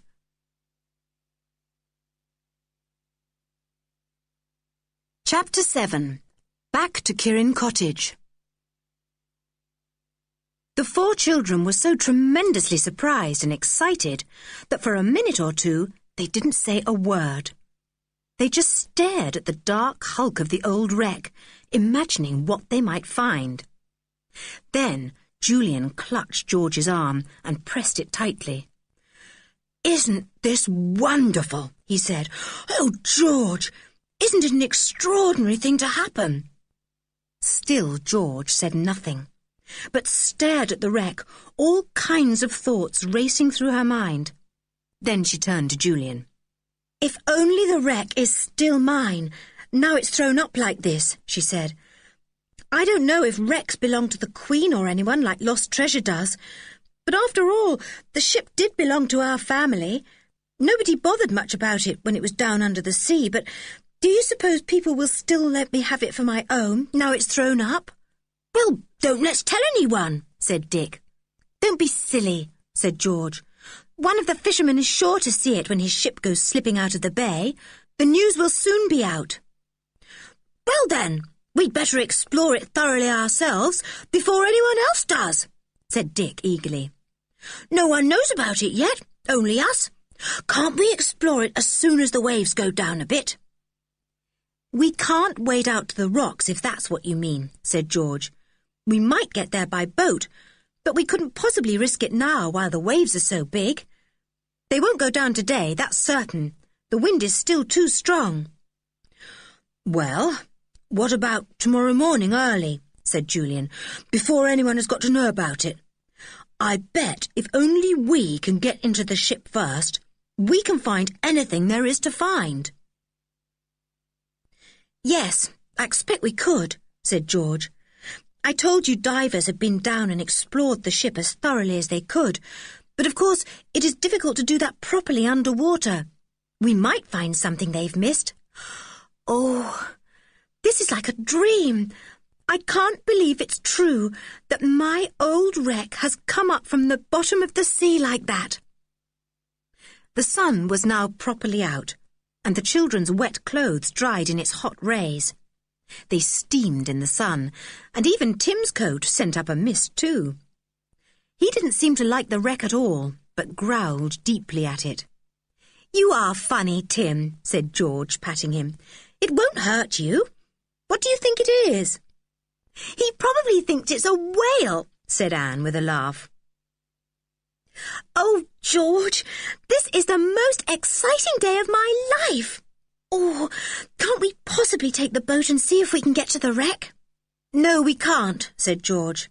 "I only wish we could, but it's quite impossible, Anne. For one thing, I don't think the wreck has quite settled down on the rocks yet, and maybe it won't till the tide has gone down. I can see it lifting a little still when an extra big wave comes. It would be dangerous to go into it yet. And for another thing, I don't want my boat smashed to bits on the rocks and us thrown into that wild water. That's what would happen. We must wait till tomorrow. It's a good idea to come early. I expect lots of grown-ups will think it's their business to explore it." The children watched the old wreck for a little time longer and then went all round the island again. It was certainly not very large, But it really was exciting, with its rocky little coast, its quiet inlet where their boat was, the ruined castle, the circling jackdaws, and the scampering rabbits everywhere. "I do love it," said Anne. "I really do. It's just small enough to feel like an island. Most islands are too big to feel like islands. I mean, Britain is an island, but nobody living on it could possibly know it unless they were told. Now, this island really feels like one because wherever you are, you can see to the other side of it. I love it."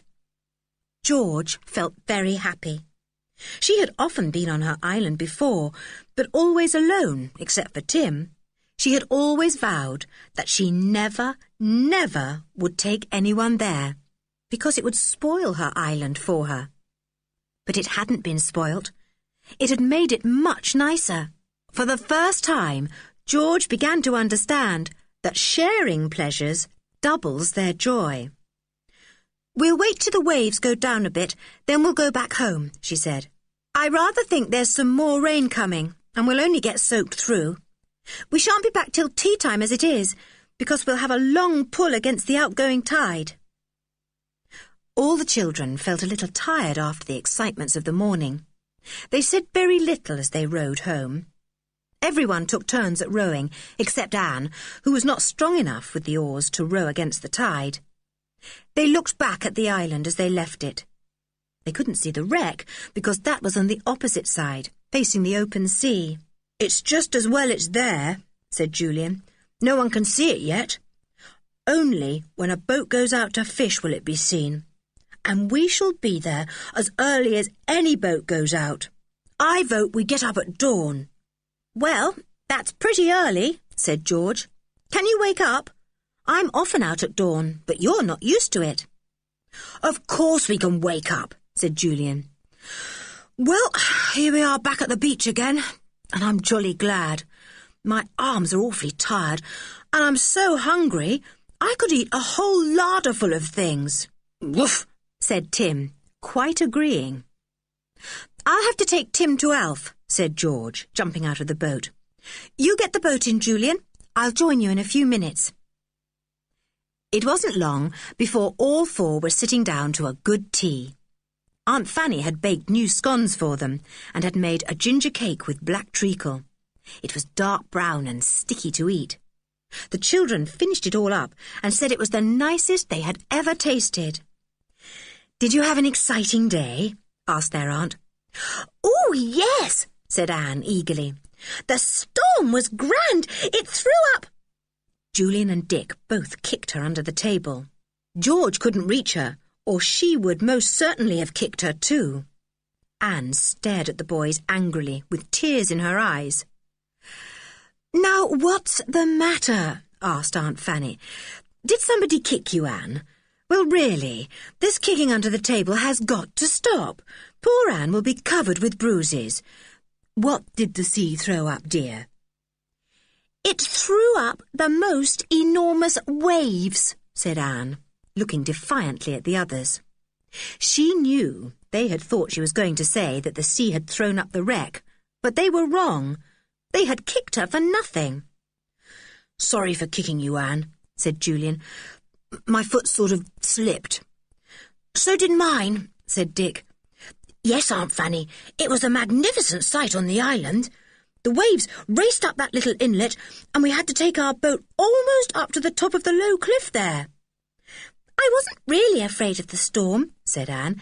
"In fact, I wasn't really as afraid of it as Tim—" Everybody knew perfectly well that Anne was going to mention Timothy, and they all interrupted her at once, speaking very loudly. Julian managed to get a kick in again. "Ooh!" said Anne. "The rabbits were so tame," said Julian loudly. "We watched the cormorants," said Dick, and George joined in too, talking at the same time. "The jackdaws made such a noise, they said, 'Jack! Jack! Jack!' all the time." "Well, really, you sound like jackdaws yourselves talking all at once like this," said Aunt Fanny with a laugh. "Now, have you all finished? Very well, then. Go and wash your sticky hands. Yes, George, I know they're sticky because I made that gingerbread and you've had 3 slices. Then you had better go and play quietly in the other room because it's raining and you can't go out. But don't disturb your father, George. He's very busy. The children went to wash. Idiot, said Julian to Anne. Nearly gave us away twice. I didn't mean what you thought I meant the first time, began Anne indignantly. George interrupted her. I'd rather you gave the secret of the wreck away than my secret about Tim, she said. I do think you've got a careless tongue. Yes, I have, said Anne sorrowfully. I think I'd better not talk at mealtimes any more. I love Tim so much, I just can't seem to help wanting to talk about him. They all went to play in the other room. Julian turned a table upside down with a crash. We'll play at wrecks, he said. This is the wreck. Now, we're going to explore it. The door flew open and an angry, frowning face looked in. It was George's father. What was that noise? He said. George, did you overturn that table? I did, said Julian. I'm sorry, sir. I quite forgot you were working. Any more noise like that, and I shall keep you all in bed tomorrow, said his Uncle Quentin. Georgina, keep your cousins quiet. The door shut, and Uncle Quentin went out. The children looked at one another. Your father's awfully fierce, isn't he? Said Julian. Oh, I'm sorry I made that row. I didn't think. We'd better do something really quiet, said George, or he'll keep his word, and we'll find ourselves in bed tomorrow just when we want to explore the wreck. This was a terrible thought. Anne went to get one of her dolls to play with. She had managed to bring quite a number after all. Julian fetched a book. George took up a beautiful little boat she was carving out of a piece of wood. Dick lay back on a chair and thought of the exciting wreck. The rain poured down steadily, and everyone hoped it would have stopped by the morning. We'll have to be up most awfully early, said Dick, yawning. What about going to bed in good time tonight? I'm tired with all that rowing. In the ordinary way, none of the children liked going to bed early. But with such an exciting thing to look forward to, early bed seemed different that night. It will make the time go quickly, said Anne, putting down her doll. Shall we go now? Whatever do you suppose Mother would say if we went just after tea, said George. She'd think we were all ill. No, let's go after supper. We'll just say we're tired with rowing, which is perfectly true, and we'll get a good night's sleep and be ready for our adventure tomorrow morning. And it is an adventure, you know. It isn't many people that have the chance of exploring an old wreck like that, which has always been at the bottom of the sea. So by 8 o'clock, all the children were in bed, rather to Aunt Fanny's surprise. Anne fell asleep at once. Julian and Dick were not long, but George lay awake for some time, thinking of her island, her wreck, and, of course, her beloved dog. I must take Tim too, she thought as she fell asleep. We can't leave old Tim out of this. He shall share in the adventure too. Chapter 8. Exploring the Wreck.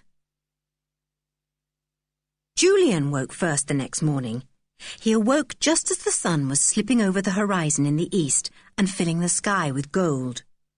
Julian stared at the ceiling for a moment, and then, in a rush, he remembered all that had happened the day before. He sat up straight in bed and whispered as loudly as he could. Dick, wake up! We're going to see the wreck! Oh, do wake up! Dick woke and grinned at Julian. A feeling of happiness crept over him. They were going on an adventure. He leapt out of bed and ran quietly to the girls' room. He opened the door. Both the girls were fast asleep. Anne curled up like a dormouse under the sheet. Dick shook George and then dug Anne in the back. They awoke and sat up. Buck up, whispered Dick. The sun is just rising. We'll have to hurry. George's blue eyes shone as she dressed. Anne skipped about quietly, finding her few clothes, just a bathing suit, jeans and jersey, and rubber shoes for her feet. It wasn't many minutes before they were all ready. Now, not a creak on the stairs, not a cough or a giggle, warned Julian, as they stood together on the landing. Anne was a dreadful giggler, and had often given secret plans away by her sudden explosive choke. But this time the little girl was as solemn as the others, and as careful. They crept down the stairs and undid the little front door. Not a sound was made. They shut the door quietly and made their way down the garden path to the gate. The gate always creaked, so they climbed over it instead of opening it. The sun was now shining brightly, though it was still low in the eastern sky. It felt warm already. The sky was so beautifully blue that Anne couldn't help feeling it had been freshly washed. It looks just as if it had come back from the laundry, she told the others. They squealed with laughter at her. She did say odd things at times, but they knew what she meant. The day had a lovely new feeling about it. The clouds were so pink in the bright blue sky, and the sea looked so smooth and fresh. It was impossible to imagine that it had been so rough the day before. George got her boat. Then she went to get Tim, while the boys hauled the boat down to the sea. Alf, the fisher boy, was surprised to see George so early. He was about to go with his father fishing. He grinned at George. "You going fishing too?" he said to her. "My, wasn't that a storm yesterday? I thought you'd be caught in it." "We were," said George. "Come on, Tim, come on." Tim was very pleased to see George so early. He capered round her as she ran back to the others, almost tripping her up as she went. He leapt into the boat as soon as he saw it, and stood at the stern, his red tongue out, his tail wagging violently. "I wonder his tail keeps on," said Anne, looking at it. "One day, Timothy, you'll wag it right off." They set off to the island. It was easy to row now because the sea was so calm. They came to the island and rowed around it to the other side. And there was the wreck, piled high on some sharp rocks. It had settled down now and did not stir as waves slid under it. It lay a little to one side, and the broken mast, now shorter than before, stuck out at an angle. "There she is," said Julian in excitement. "Poor old wreck. I guess she's a bit more battered now. What a noise she made when she went crashing onto those rocks yesterday." "How do we get to her?" asked Anne, looking at the mass of ugly, sharp rocks all around. But George was not at all dismayed. She knew almost every inch of the coast around her little island. She pulled steadily at the oars and soon came near to the rocks in which the great wreck rested. The children looked at the wreck from their boat. It was big, much bigger than they had imagined when they had peered at it from the top of the water. It was encrusted with shellfish of some kind, and strands of brown and green seaweed hung down. It smelt queer. It had great holes in its sides, showing where it had battered against the rocks. There were holes in the deck, too. Altogether, it looked a sad and forlorn old ship. But to the 4 children, it was the most exciting thing in the whole world. They rowed to the rocks on which the wreck lay. The tide washed over them. George took a look round. "We'll tie our boat up to the wreck itself," she said, "and we'll get onto the deck quite easily by climbing up the side. Look, Julian, throw this loop of rope over that broken bit of wood there, sticking out from the side." Julian did as he was told. The rope tightened, and the boat was held in position. Then George clambered up the side of the wreck like a monkey. She was a marvel at climbing. Julian and Dick followed her, but Anne had to be helped up. Soon, all 4 were standing on the slanting deck. It was slippery with seaweed, and the smell was very strong indeed. Anne didn't like it. "Well, this was the deck," said George. And that's where the men got up and down. She pointed to a large hole. They went to it and looked down. The remains of an iron ladder were still there. George looked at it. "I think it's still strong enough to hold us," she said. "I'll go first. Anyone got a torch? It looks pretty dark down there." Julian had a torch. He handed it to George. The children became rather quiet. It was mysterious somehow to look down into the dark inside of the big ship. What would they find? George switched on the torch and then swung herself down the ladder. The others followed. The light from the torch showed a very queer sight. The underparts of the ship were low-ceilinged, made of thick oak. The children had to bend their heads to get about. It seemed as if there were places that might have been cabins, though it was difficult to tell now, for everything was so battered, sea-drenched and seaweedy. The smell was really horrid, though it was mostly of drying seaweed. The children slipped about on the seaweed as they went round the inside of the ship. It didn't seem so big inside after all. There was a big hold under the cabins, which the children saw by the light of their torch. "That's where the boxes of gold would have been kept, I expect," said Julian. But there was nothing in the hold except water and fish. The children couldn't go down because the water was too deep. 1 or 2 barrels floated in the water, but they had burst open and were quite empty. "I expect they were water barrels or barrels of pork or biscuit," said George. "Let's go round the other part of the ship again, where the cabins are. Isn't it strange to see bunks there that sailors have slept in? And look at that old wooden chair. Fancy it still being here after all those years. Look at the things on those hooks, too. They're all rusty now and covered with seaweedy stuff. But they must have been the cook's pans and dishes." It was a very queer trip round the old wreck. The children were all on the lookout for boxes which might contain bars of gold, but there didn't seem to be one single box of any kind anywhere. They came to a rather bigger cabin than the others. It had a bunk in one corner in which a large crab rested. An old bit of furniture, looking rather like a table with 2 legs, all encrusted with greyish shells, lay against the bunk. Wooden shelves, festooned with grey-green seaweed, hung crookedly on the walls of the cabin. "This must have been the captain's own cabin," said Julian. "It's the biggest one. Look, what's that in the corner?" "An old cup," said Anne, picking it up. "And here's half of a saucer. I expect the captain was sitting here having a cup of tea when the ship went down."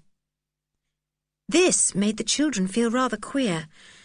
It was dark and smelly in the little cabin, and the floor was wet and slippery to their feet. George began to feel that her wreck was really more pleasant sunk under the water than raised above it. "Let's go," she said with a shiver. "I don't like it much. It is exciting, I know, but it's a bit frightening too." They turned to go. Julian flashed his torch round the little cabin for the last time. He was about to switch it off and follow the others up to the deck above when he caught sight of something that made him stop. He flashed his torch onto it and then called to the others. "I say, wait a bit. There's a cupboard here in the wall. Let's see if there's anything in it." The others turned back and looked. They saw what looked like a small cupboard let in level with the wall of the cabin. What had caught Julian's eye was the keyhole. There was no key there, though. "There just might be something inside," said Julian. He tried to prise open the wooden door with his fingers, but it wouldn't move. "Oh, it's locked," he said. "Of course it would be." "I expect the lock is rotten by now," said George, and she tried too.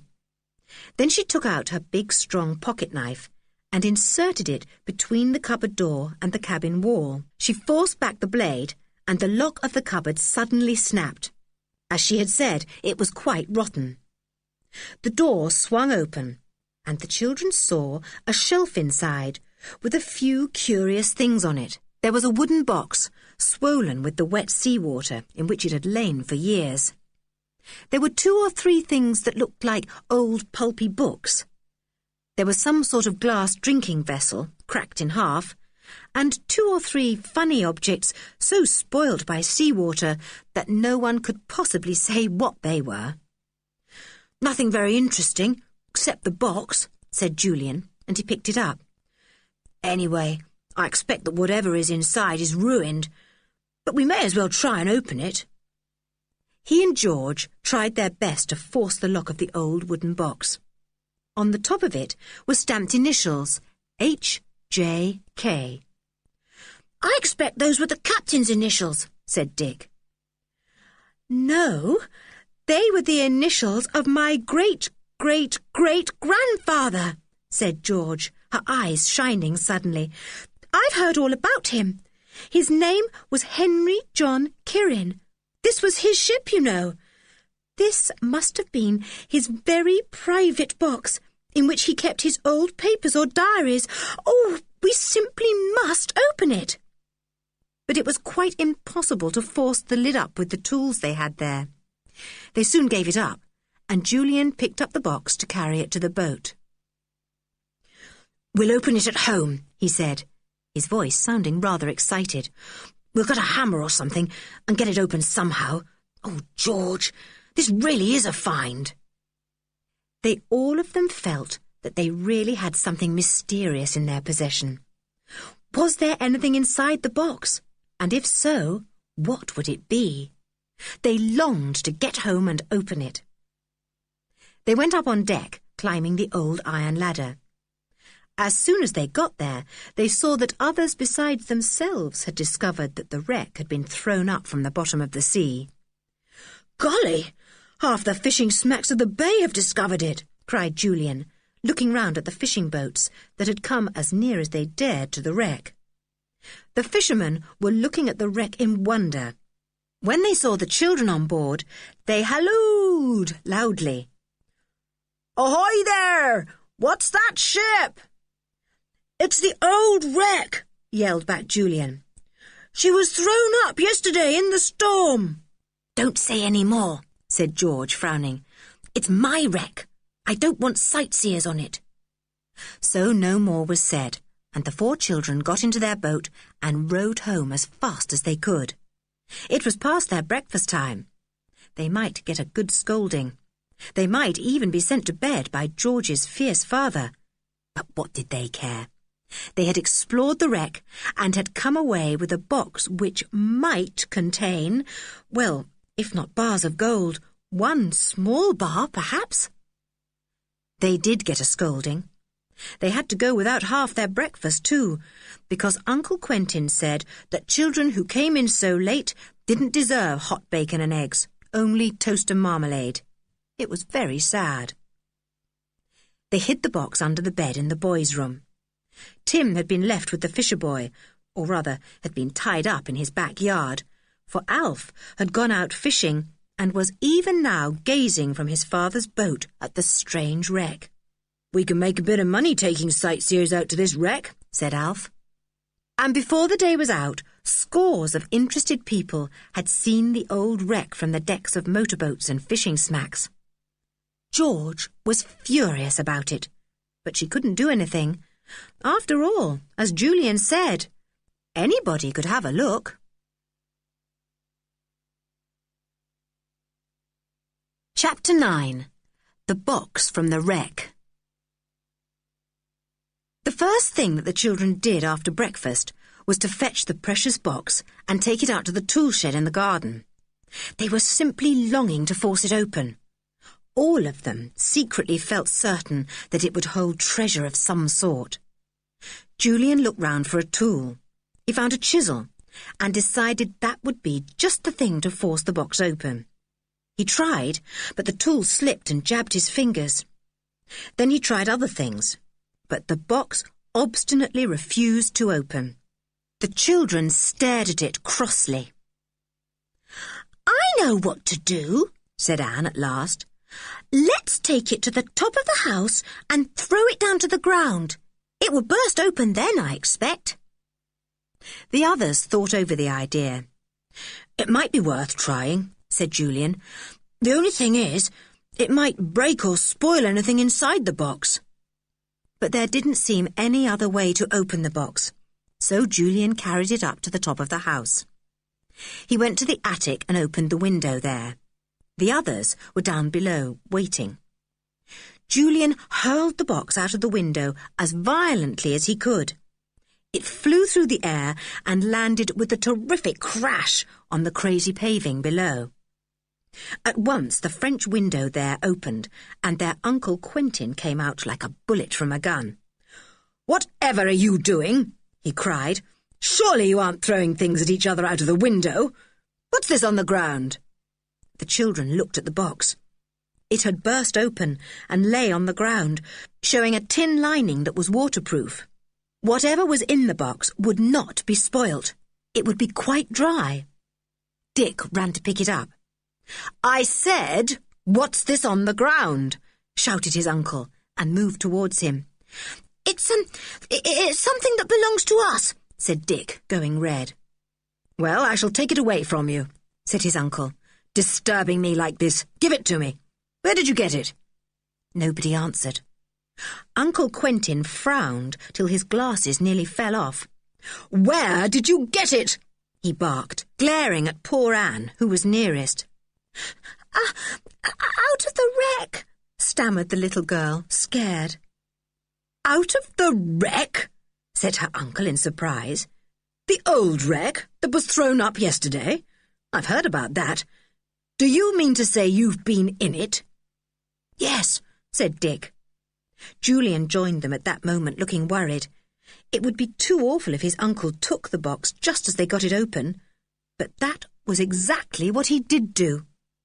"Well, this box may contain something important," he said, and he took it from Dick's hands. "You've no right to go prying about in that old wreck. You might take something that mattered." "Well, it's my wreck," said George in a defiant tone. "Please, Father, let us have the box. We just got it opened. We thought it might hold a gold bar or something like that."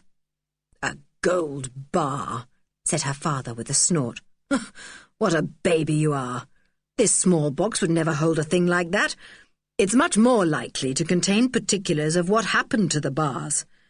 I have always thought that the gold was safely delivered somewhere, and that the ship, empty of its valuable cargo, got wrecked as it left the bay."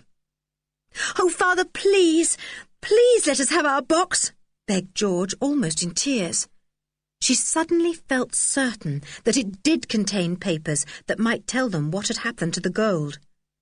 But without another word, her father turned and went into the house, carrying the box, burst open and cracked, its tin lining showing through under his arm. Anne burst into tears. "Don't blame me for telling him we got it from the wreck," she sobbed. "Please don't. He glared at me so. I just had to tell him." "All right, baby," said Julian, putting his arm round Anne. He looked furious. He thought it was very unfair of his uncle to take the box like that. "Listen, I'm not going to stand this. We'll get hold of that box somehow and look into it. I'm sure your father won't bother himself with it, George.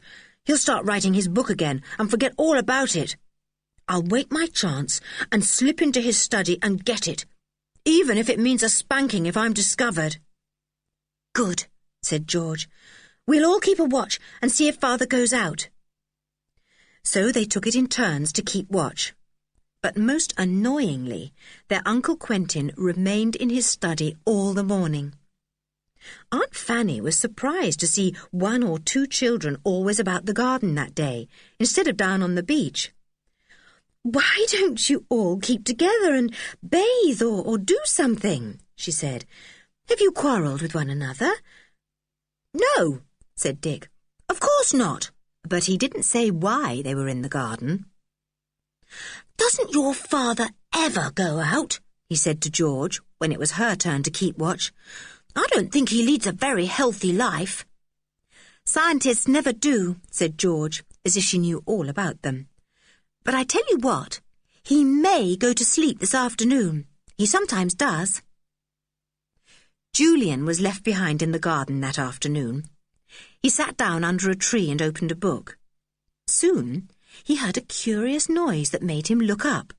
He knew at once what it was. "That's Uncle Quentin snoring," he said in excitement. "It is.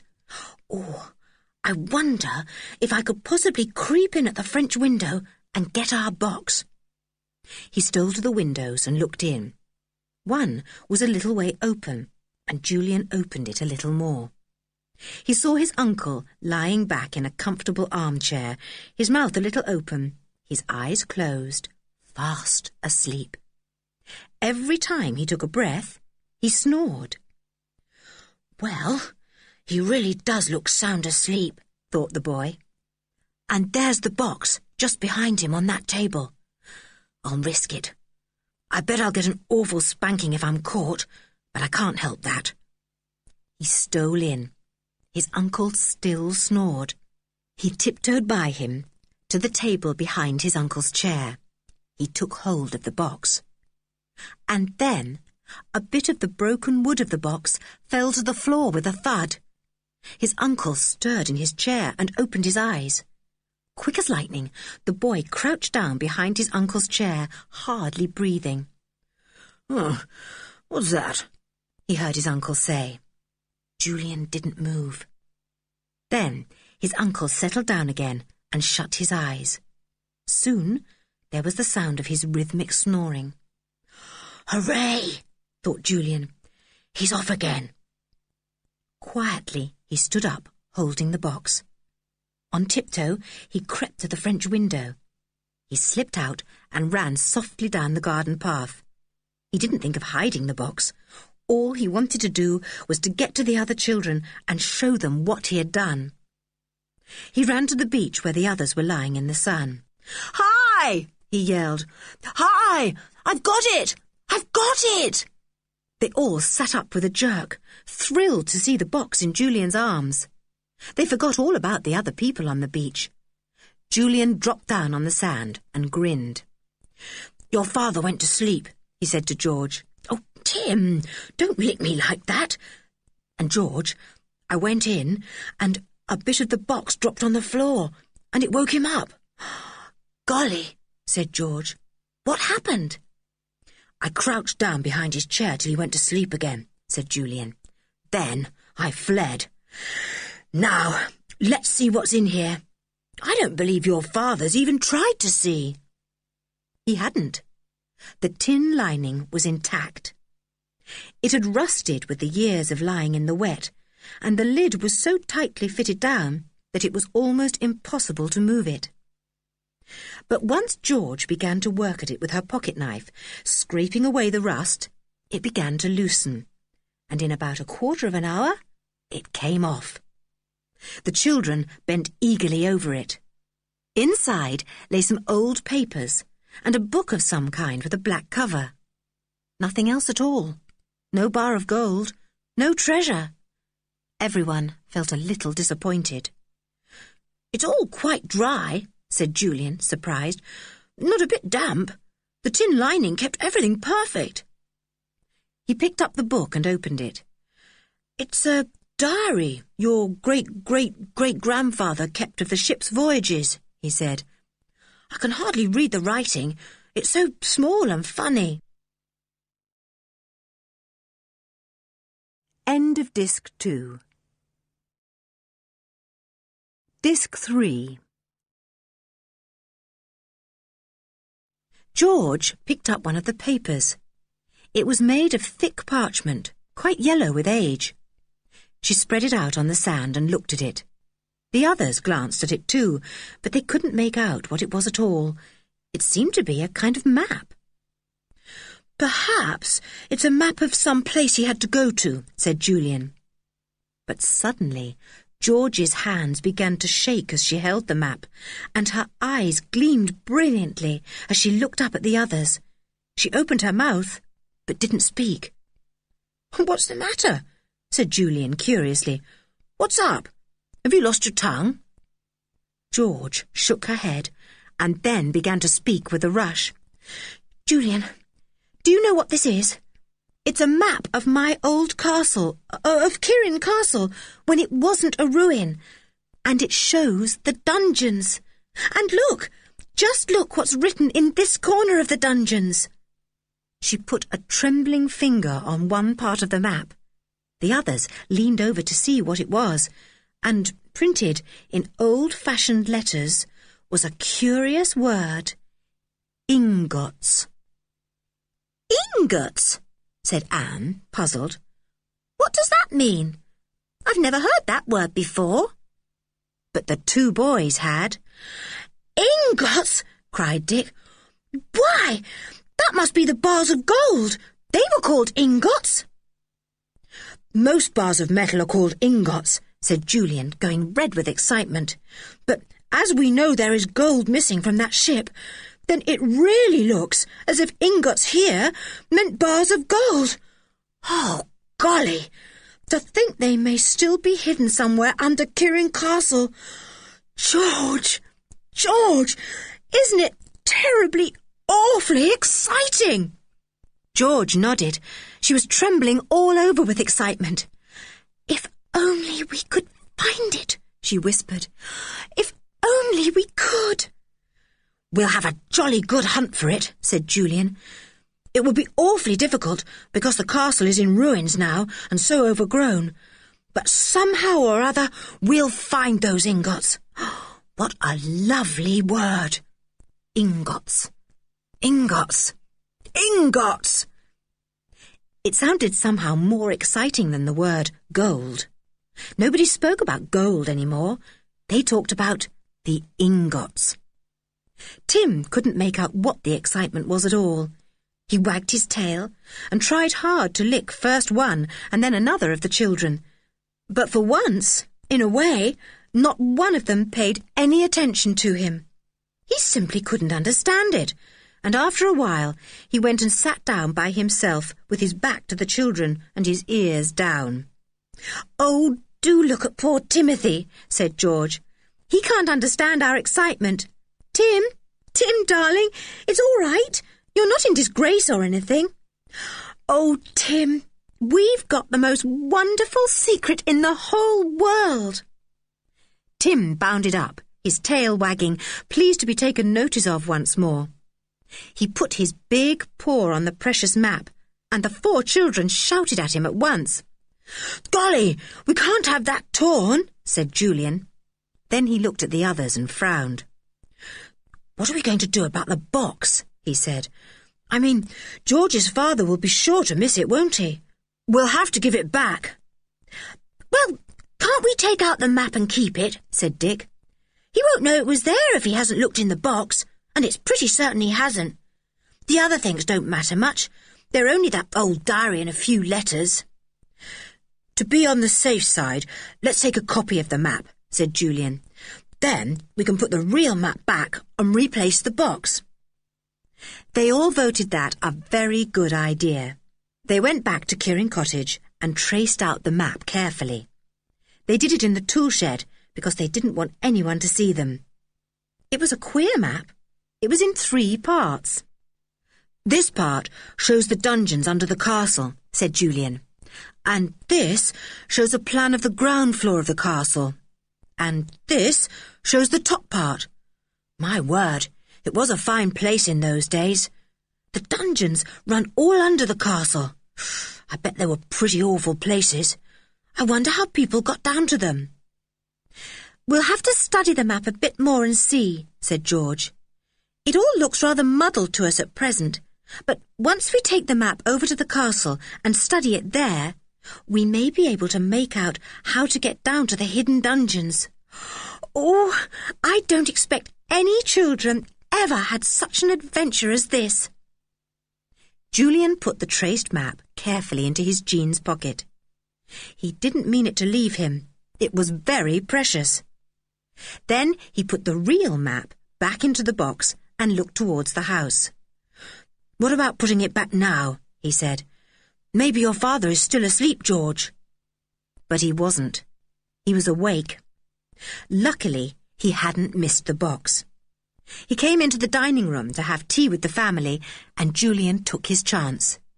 He muttered an excuse, slipped away from the table, and replaced the box on the table behind his uncle's chair.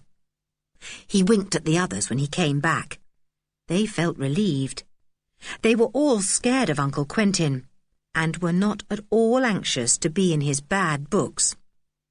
Anne didn't say one word during the whole of the meal. She was so terribly afraid she might give something away, either about Tim or the box. The others spoke very little too. While they were at tea, the telephone rang, and Aunt Fanny went to answer it. She soon came back. "It's for you, Quentin," she said. "Apparently, the old wreck has caused quite a lot of excitement, and there are men from a London paper who want to ask you questions about it." "Tell them I'll see them at 6, said Uncle Quentin. The children looked at one another in alarm. They hoped that their uncle wouldn't show the box to the newspaper men. Then the secret of the hidden gold might come out. "What a mercy we took a tracing of the map," said Julian after tea. "But I'm jolly sorry now we left the real map in the box. Someone else may guess our secret." Chapter 10. An Astonishing Offer. The next morning, the papers were full of the extraordinary way in which the old wreck had been thrown up out of the sea. The newspaper men had got out of the children's uncle the tale of the wreck and the lost gold, and some of them even managed to land on Kirin Island and take pictures of the old ruined castle. George was furious. "It's my castle!" she stormed to her mother. "It's my island! You said it could be mine! You did! You did!" "I know, George, dear," said her mother, "but you really must be sensible. It can't hurt the island to be landed on, and it can't hurt the castle to be photographed." "But I don't want it to be," said George, her face dark and sulky. "It's mine, and the wreck is mine. You said so." "Well, I didn't know it was going to be thrown up like that," said her mother. "Oh, do be sensible, George. What can it possibly matter if people go to look at the wreck? You can't stop them." George couldn't stop them, but that didn't make her any less angry about it. The children were astonished at the interest that the cast-up wreck caused, and because of that, Kirin Island became an object of great interest too. Sightseers from the places all around came to see it, and the fishermen managed to find the little inlet and land the people there. George sobbed with rage, and Julian tried to comfort her. "Listen, George, no one knows our secret yet.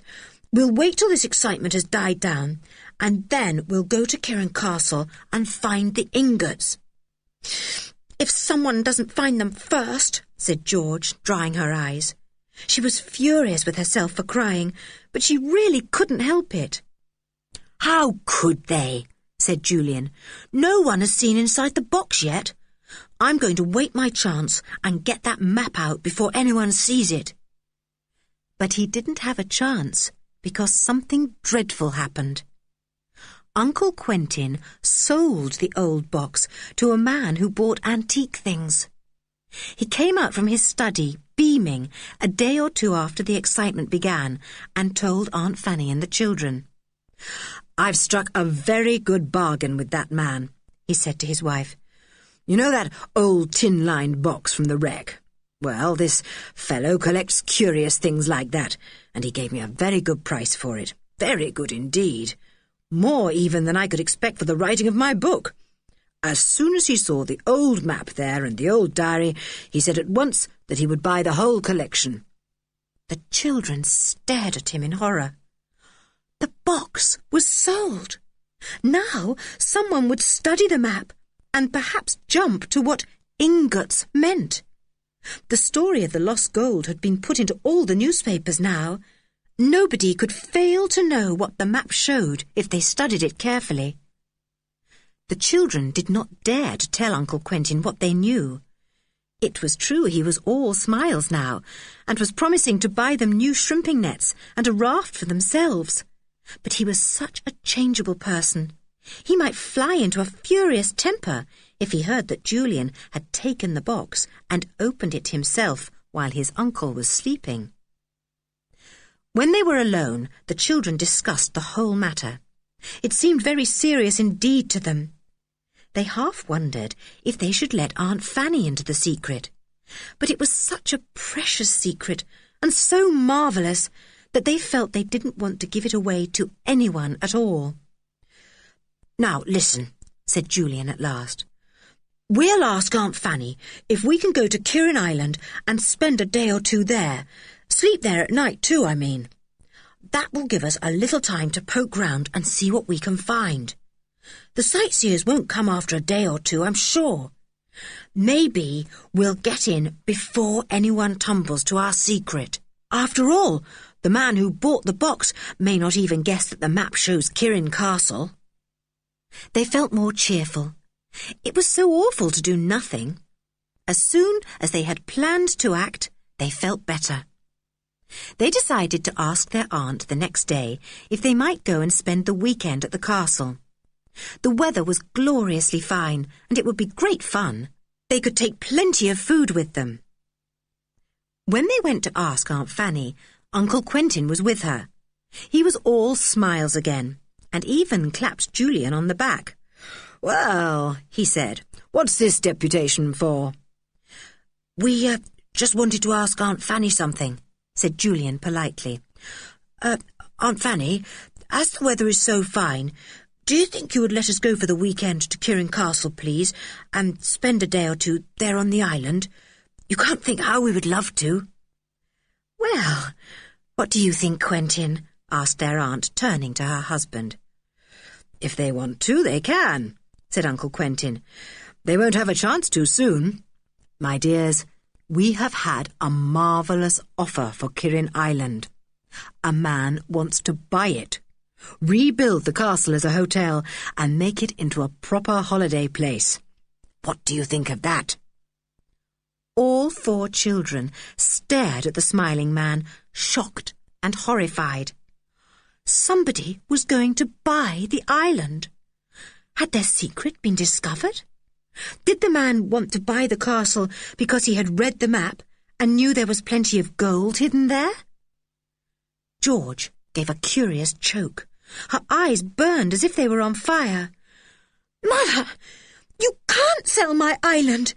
You can't sell my castle! I won't let them be sold!" Her father frowned. "Don't be silly, Georgina," he said. "It isn't really yours. You know that. It belongs to your mother, and naturally she would like to sell it if she could. We need the money very badly. You will be able to have a great many nice things once we sell the island." "I don't want nice things," cried poor George. "My castle and my island are the nicest things I could ever have. Mother, you know you said I could have them. You know you did. I believed you." "George, dear, I did mean you to have them to play on when I thought they couldn't possibly be worth anything," said her mother, looking distressed. "But now things are different. Your father has been offered quite a good sum, far more than we ever thought of getting, and we really can't afford to turn it down." "So, you only gave me the island when you thought it wasn't worth anything," said George, her face white and angry. "As soon as it is worth money, you take it away again. I think that's horrid. It isn't honourable." "That's enough, Georgina," said her father angrily. "Your mother is guided by me. You're only a child. Your mother didn't really mean what she said. It was only to please you. But you know well enough you will share in the money we get and have anything you want." "I won't touch a penny," said George, in a low, choking voice. "You'll be sorry you sold it." The girl turned and stumbled out of the room. The others felt very sorry for her. They knew what she was feeling. She took things so very seriously. Julian thought she didn't understand grown-ups very well. It wasn't a bit of good fighting grown-ups. They could do exactly as they liked. If they wanted to take away George's island and castle, they could. If they wanted to sell it, they could. But what Uncle Quentin didn't know was the fact that there might be a store of gold ingots there. Julian stared at his uncle and wondered whether to warn him. Then he decided not to. There was just a chance that the 4 children could find the gold first. "When are you selling the island, Uncle?" he asked quietly. "The deeds will be signed in about a week's time," was the answer. "So if you really want to spend a day or 2 there, you'd better do so quickly, for after that you may not get permission from the new owners." "Was it the man who bought the old box who wants to buy the island?" asked Julian. "Yes," said his uncle. "I was a little surprised myself, for I thought he was just a buyer of old things. It was astonishing to me that he should get the idea of buying the island to rebuild the castle as a hotel. Still, I dare say there will be big money in running a hotel there. Very romantic, staying on a little island like that. People will like it. I'm no businessman myself, and I certainly shouldn't care to invest my money in a place like Kirin Island, but I should think he knows what he is doing all right." "Yes, he certainly does," thought Julian to himself as he went out of the room with Dick and Anne. "He's read that map and has jumped to the same idea that we did. The store of hidden ingots is somewhere on that island, and he's going to get it. He doesn't want to build a hotel. He's after the treasure. I expect he's offered Uncle Quentin some silly low price that poor old Uncle thinks is marvellous. Oh dear, this is a horrible thing to happen." He went to find George. She was in the tool shed, looking quite green. She said she felt sick. "It's only because you're so upset," said Julian. He slipped his arm round her. For once, George didn't push it away. She felt comforted. Tears came into her eyes, and she angrily tried to blink them away. "Listen, George," said Julian. "We mustn't give up hope. We'll go to Kirin Island tomorrow, and we'll do our very, very best to get down into the dungeon somehow and find the ingots. We'll jolly well stay there till we do. See? Now cheer up, because we'll want your help in planning everything. Thank goodness we took a tracing of the map." George cheered up a little. She still felt angry with her father and mother, but the thought of going to Kirin Island for a day or 2, and taking Timothy too, certainly seemed rather good. "I do think my father and mother are unkind," she said. "Well, they're not really," said Julian wisely. "After all, if they need money badly, they would be silly not to part with something they think is quite useless. As you know, your father did say you could have anything you want. I know what I would ask for if I were you." "What?" asked George. "Timothy, of course," said Julian. And that made George smile and cheer up tremendously. Chapter 11. Off to Kirin Island. Julian and George went to find Dick and Anne. They were waiting for them in the garden, looking rather upset. They were glad to see Julian and George and ran to meet them. Anne took George's hands. "I'm awfully sorry about your island, George," she said. "So am I," said Dick. "Bad luck, old girl. Old boy." George managed to smile. "I've been behaving like a girl," she said, half ashamed. "But I did get an awful shock." Julian told the others what they had planned. "We'll go tomorrow morning," he said. "We'll make out a list of all the things we shall need. Let's begin now." He took out a pencil and notebook. The others looked at him. "Things to eat," said Dick at once. "Plenty, because we'll be hungry." "Something to drink," said George. "There's no water on the island, though I believe there was a well or something years ago that went right down below the level of the sea and was fresh water. Anyway, I've never found it."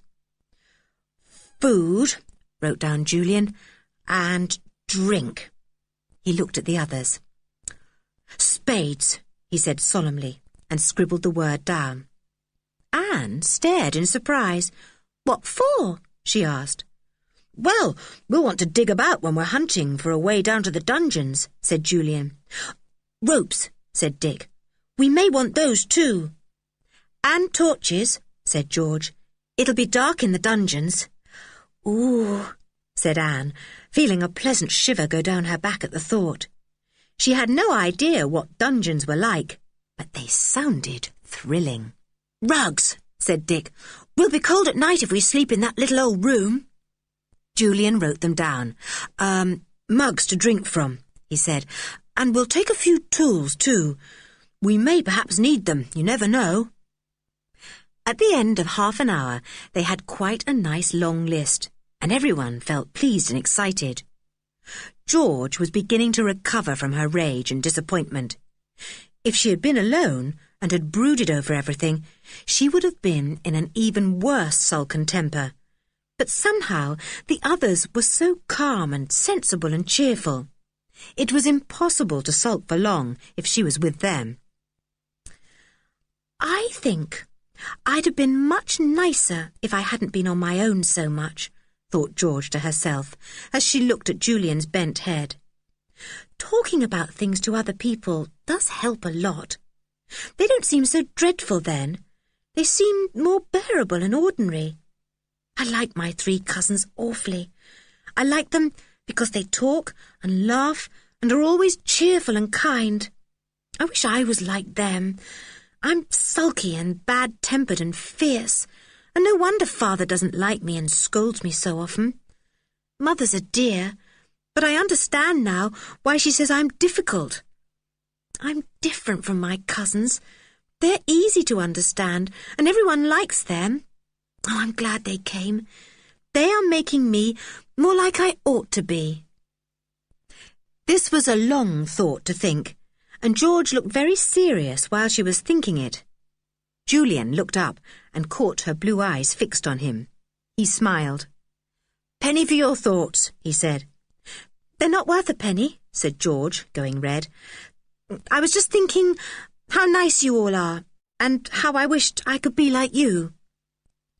You are an awfully nice person, said Julian, surprisingly. You can't help being an only child. They're always a bit queer, you know, unless they're mighty careful. You're a most interesting person, I think. George flushed red again and felt pleased. Let's go and take Timothy for a walk, she said. He'll be wondering what's happened to us today.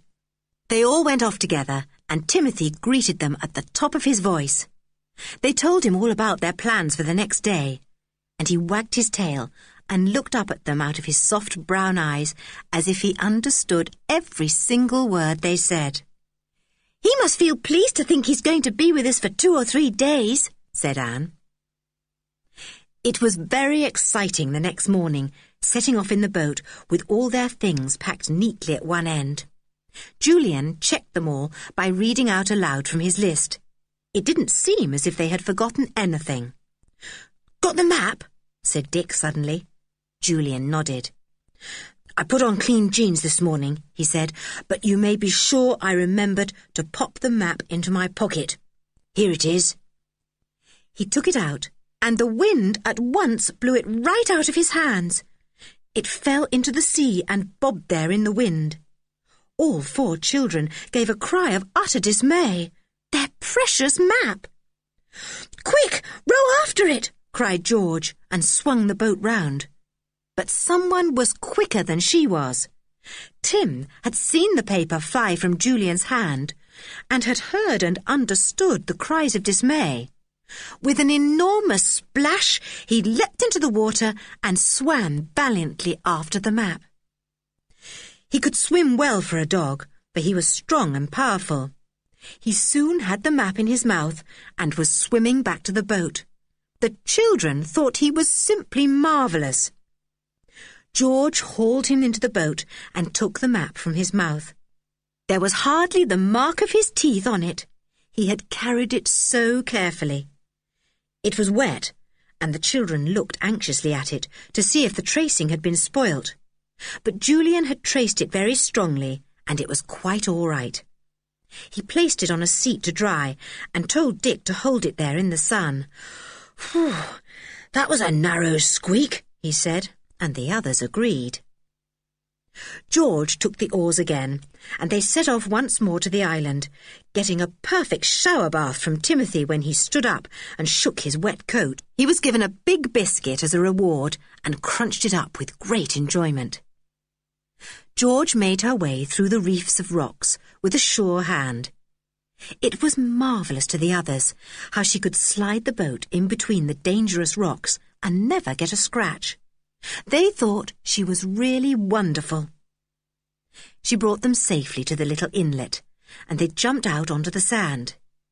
They pulled the boat high up in case the tide came far up the tiny cove, and then began to unload their goods. "We'll carry all the things to that little stone room," said Julian. "They will be safe there and won't get wet if it rains. I hope nobody comes to the island while we are here, George." "I shouldn't think they would," said George. "Father said it would be about a week before the deeds were signed, making over the island to that man. It won't be his till then. We've got a week anyhow." "Well, we don't need to keep a watch in case anyone else arrives then," said Julian, who had half thought that it would be a good idea to make someone stay on guard at the inlet, to give a warning to the others in case anyone else arrived. "Come on, you take the spades, Dick. I'll take the food and drink with George, and Anne can take the little things." The food and drink were in a big box, but the children did not mean to starve while they were on the island. They had brought loaves of bread, butter, biscuits, jam, tins of fruit, ripe plums, bottles of ginger beer, a kettle to make tea, and anything else they could think of. George and Julian staggered up the cliff with a heavy box. They had to put it down once or twice to give themselves a rest. They put everything into the little room. Then they went back to get the collection of blankets and rugs from the boat. They arranged them in the corners of the little room and thought that it would be most exciting to spend the night there. "The 2 girls can sleep together on this pile of rugs," said Julian, "and we 2 boys will have this pile." George looked as if she didn't want to be put with Anne and classed as a girl.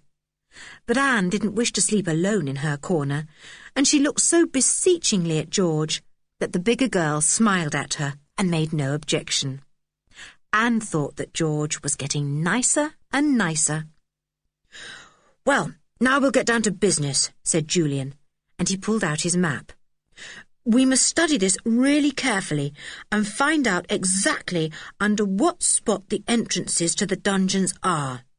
Now, come around and let's do our best to find out. It's up to us to use our brains and beat that man who's bought the island." They all bent over the traced map. It was quite dry now, and the children looked at it earnestly. It was plain that in the old days the castle had been a very fine place. "Now, look," said Julian, putting his finger on the plan of the dungeons. "These seem to run all along under the castle, and here are the marks that seem to be meant to represent steps or stairs." "Yes," said George. "I should think they are. Well, if so, they appear to be 2 ways of getting down into the dungeons. One lot of steps seems to begin somewhere near this little room, and the other seems to start under the tower there. And what do you suppose this thing is here, Julian?" She put her finger on a round hole that was shown, not only in the plan of the dungeons, but also in the plan of the ground floor of the castle. "I can't imagine what that is," said Julian, puzzled. "Oh, yes, I know what that might be. You said there was an old well somewhere, do you remember? Well, that may be it, I should think. It would have to be very deep to get fresh water right under the sea, so it probably goes down through the dungeons too. Isn't this thrilling?" Everyone thought it was. They felt happy and excited. There was something to discover, something they could and must discover within the next day or 2. They looked at one another. "Well," said Dick, "what are we going to start on? Shall we try to find the entrance to the dungeons, the one that seems to start round about this little room?"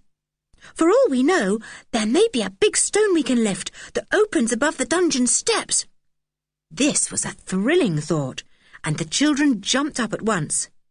Julian folded up the precious map and put it into his pocket.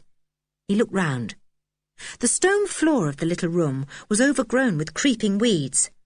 They must be cleared away before it was possible to see if there were any stones that looked as if they might be moved. "We'd better set to work," said Julian, and he picked up a spade. "Let's clear away these weeds with our spades. Scrape them off, look, like this, and then examine every single stone." They all picked up spades, and soon the little stone room was full of a scraping sound as the four of them chiselled away at the close-growing weeds with their spades. It wasn't very difficult to get the stones clear of them, and the children worked with a will. Tim got most excited about everything. He hadn't any idea at all what they were doing, but he joined in valiantly. He scraped away at the floor with his 4 paws, sending earth and plants flying high into the air. "Hi, Tim," said Julian, shaking a clod of earth out of his hair. "You're being a bit too vigorous. My word, you'll send the stones flying into the air too in a minute. George, isn't Tim marvellous the way he joins in everything?" How they all worked! How they all longed to find the entrance to the underground dungeons! What a thrill that would be! Chapter 12. Exciting Discoveries. Soon the stones of the little room were clear of earth, sand and weeds. The children saw that they were all the same size, big and square, fitted well together.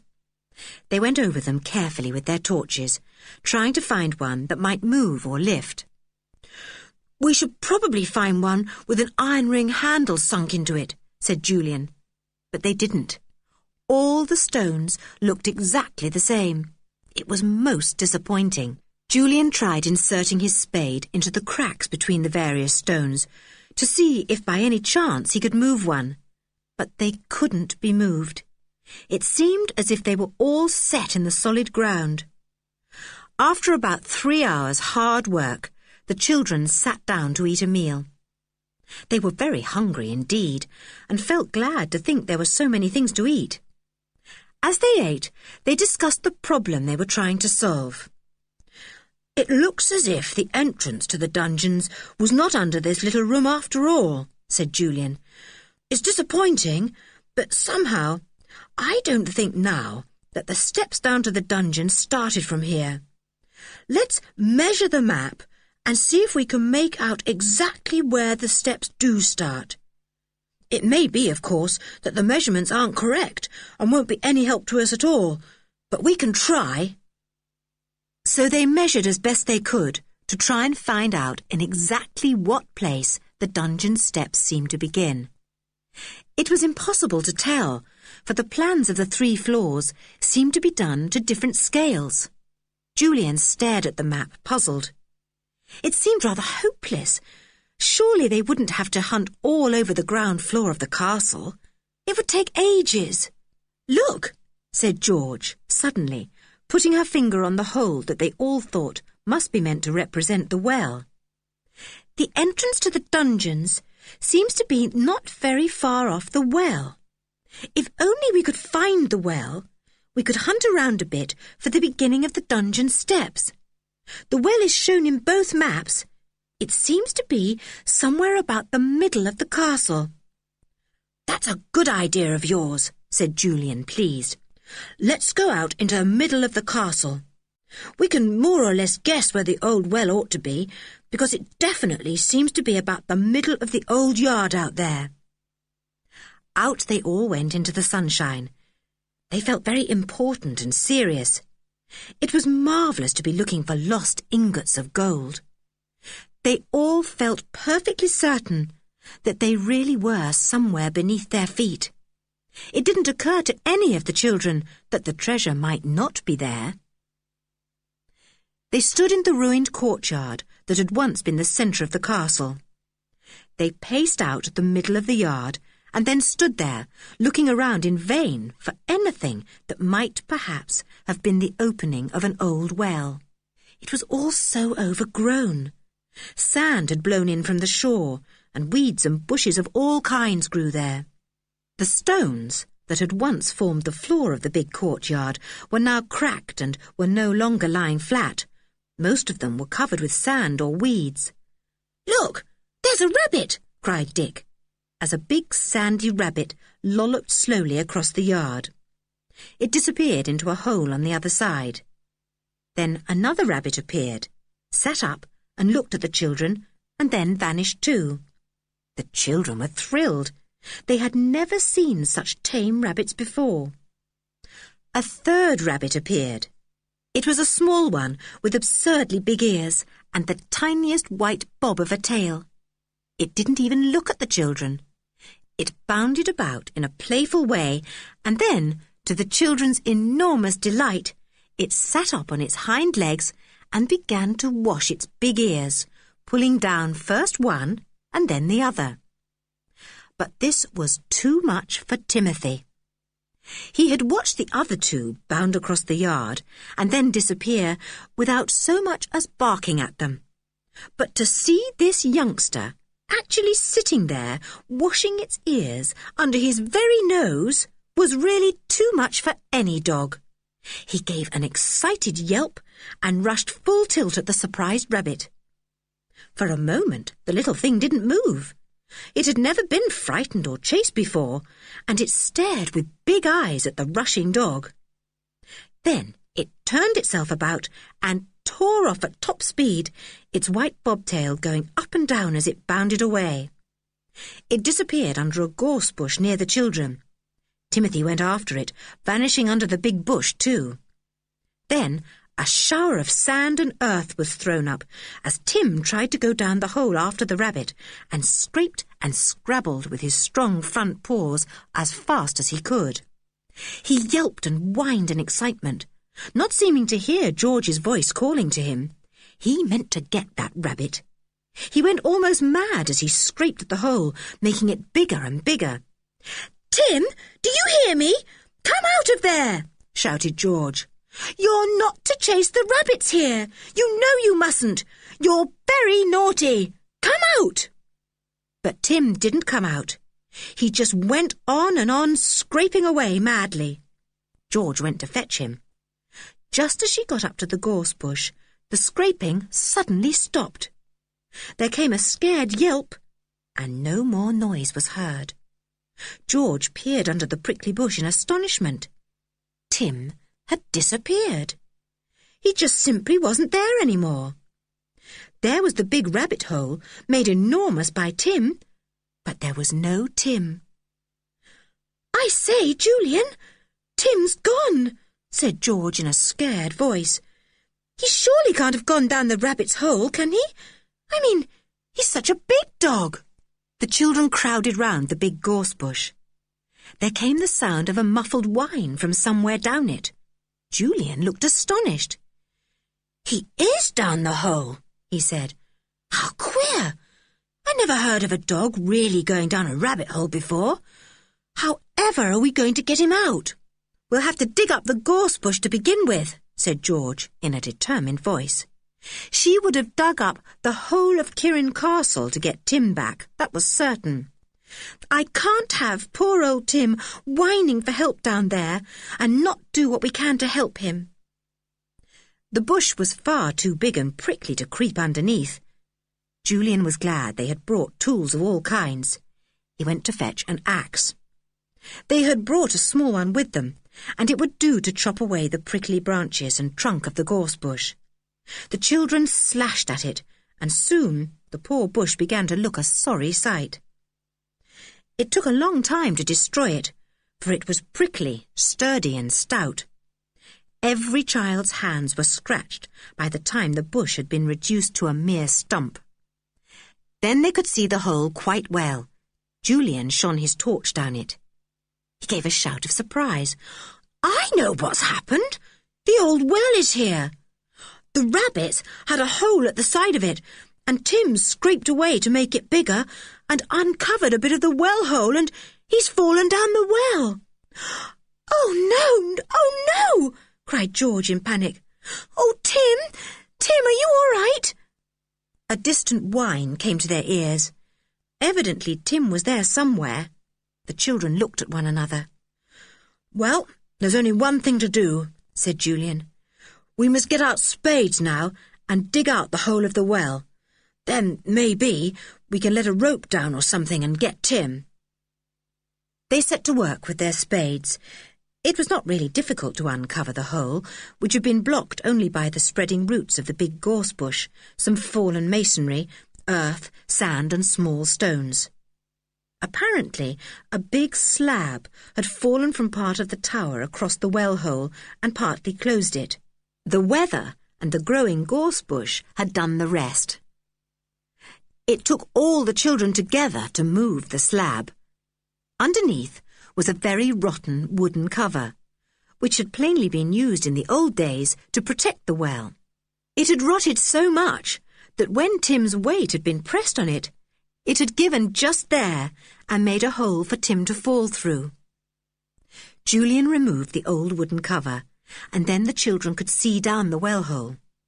It was very deep and very dark. They could not possibly see the bottom. Julian took a stone and dropped it down. They all listened for the splash. But there was no splash. Either there was no longer any water there, or the well was too deep even to hear the splash. I think it's too deep for us to hear anything, said Julian. Now, where's Tim? He shone his torch down, and there was Tim. Many years before, a big slab had fallen down the well itself and had stuck a little way down across the well hole. And on this old cracked slab sat Tim, his big eyes staring up in fright. He simply could not imagine what had happened to him. There was an old iron ladder fastened to the side of the well. George was on it before anyone else could get there. Down she went, not caring if the ladder held or not, and reached Tim.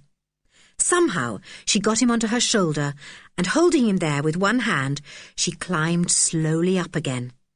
The other three hauled her out, and Tim jumped round her, barking and licking for all he was worth. Well, Tim, said Dick, you shouldn't chase rabbits, but you've certainly done us a good turn, because you found the well for us. Now we've only got to look around a little to find the dungeon entrance.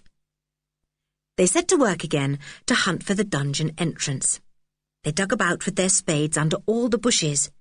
They pulled up crooked stones and dug their spades into the earth below, hoping that they might suddenly find them going through into space. It was really very thrilling. And then Anne found the entrance. It was quite by accident. She was tired and sat down to rest. She lay on her front and scrabbled about in the sand. Suddenly, her fingers touched something hard and cold in the sand. She uncovered it, and lo and behold, it was an iron ring. She gave a shout, and the others looked up. There's a stone with an iron ring in it here, yelled Anne excitedly. They all rushed over to her. Julian dug about with his spade and uncovered the whole stone. Sure enough, it did have a ring in it, and rings are only let into stones that need to be moved. Surely this stone must be the one that covered the dungeon entrance. All the children took turns at pulling on the iron ring, but the stone did not move. Then Julian tied 2 or 3 turns of rope through it, and the 4 children put out their full strength and pulled for all they were worth. The stone moved. The children distinctly felt it stir. All together again, cried Julian, and all together they pulled. The stone stirred again, and then suddenly gave way. It moved upwards, and the children fell over on top of one another like a row of dominoes suddenly pushed down.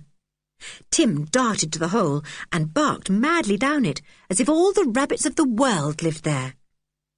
Julian and George shot to their feet and rushed to the opening that the moved stone had disclosed. They stood there, looking downwards, their faces shining with delight. They had found the entrance to the dungeons. A steep flight of steps, cut out of the rock itself, led downwards into deep darkness. "Come on," cried Julian, snapping on his torch. "We've found what we wanted. Now for the dungeons." The steps down were slippery. Tim darted down first, lost his foothold, and rolled down 5 or 6 steps, yelping with fright. Julian went after him, then George, then Dick, and then Anne. They were all tremendously thrilled. Indeed, they quite expected to see piles of gold and all kinds of treasure everywhere around them. It was dark down the steep flight of steps and smelt very musty. Anne choked a little. "I hope the air down here is all right," said Julian. "Sometimes it isn't good in these underground places. If anyone feels a bit funny, they'd better say so and we'll go up into the open air again." But however funny they might feel, nobody would have said so. It was all far too exciting to worry about feeling queer. The steps went down a long way. Then they came to an end. Julian stepped down from the last rock stair and flashed his torch around. It was a weird sight that met his eyes. The dungeons of Kirin Castle were made out of the rock itself. Whether there were natural caves there, or whether they had been hollowed out by man, the children could not tell. But certainly they were very mysterious, dark and full of echoing sounds. When Julian gave a sigh of excitement, it fled into the rocky hollows and swelled out and echoed around as if it were a live thing. It gave all the children a very queer feeling. "Isn't it strange?" said George in a low voice. At once the echoes took up her words and multiplied them and made them louder, and all the dungeon caves gave back the girl's words over and over again. "Isn't it strange? Isn't it strange? Isn't it strange?" Anne slipped her hand into Dick's. She felt scared. She didn't like the echoes at all. She knew they were only echoes, but they did sound exactly like the voices of scores of people hidden in the caves. "Where do you suppose the ingots are?" said Dick. And at once the caves threw him back his words. "Ingots, ingots are, are." Julian laughed, and his laugh was split up into dozens of different laughs that came out of the dungeons and spun round the listening children. It really was the queerest thing. "Come on," said Julian. "Maybe the echoes won't be so bad a little farther in." "Farther in," said the echoes at once. "Farther in."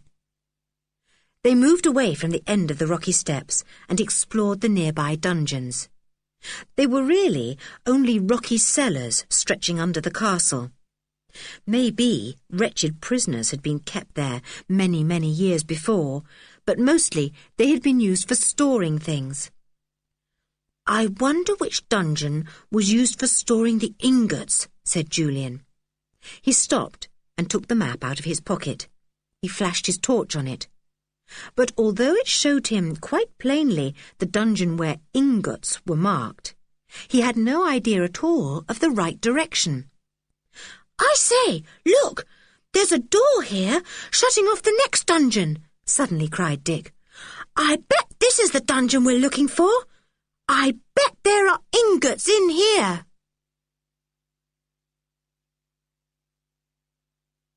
Chapter 13. Down in the Dungeons. 4 torches were flashed onto the wooden door. It was big and stout, studded with great iron nails. Julian gave a whoop of delight and rushed to it. He felt certain that behind it was the dungeon used for storing things. But the door was fast shut. No amount of pushing or pulling would open it. It had a great keyhole, but no key there. The 4 children stared in exasperation at the door. Bother it! Just as they really thought they were near the ingots, this door wouldn't open. "We'll fetch the axe," said Julian suddenly. "We may be able to chop round the keyhole and smash the lock." "That's a good idea," said George, delighted. "Come on back." They left the big door and tried to get back the way they had come, but the dungeons were so big and so rambling that they lost their way. They stumbled over old broken barrels, rotting wood, empty bottles, and many other things as they tried to find their way back to the big flight of rock steps. "This is sickening," said Julian at last. "I simply haven't any idea at all where the entrance is. We keep on going into one dungeon after another, and one passage after another, and they all seem to be exactly the same, dark and smelly and mysterious." "Suppose we have to stay here all the rest of our lives," said Anne gloomily. "Idiot," said Dick, taking her hand. "We shall soon find the way out. Hello, what's this?" They all stopped. They had come to what looked like a chimney shaft of brick, stretching down from the roof of the dungeon to the floor. Julian flashed his torch onto it. He was puzzled. "I know what it is," said George suddenly. "It's the well, of course. You remember it was shown in the plan of the dungeons, as well as in the plan of the ground floor? Well, that's the shaft of the well, going down and down. I wonder if there's any opening in it just here, so that water could be taken into the dungeons, as well as up to the ground floor." They went to see.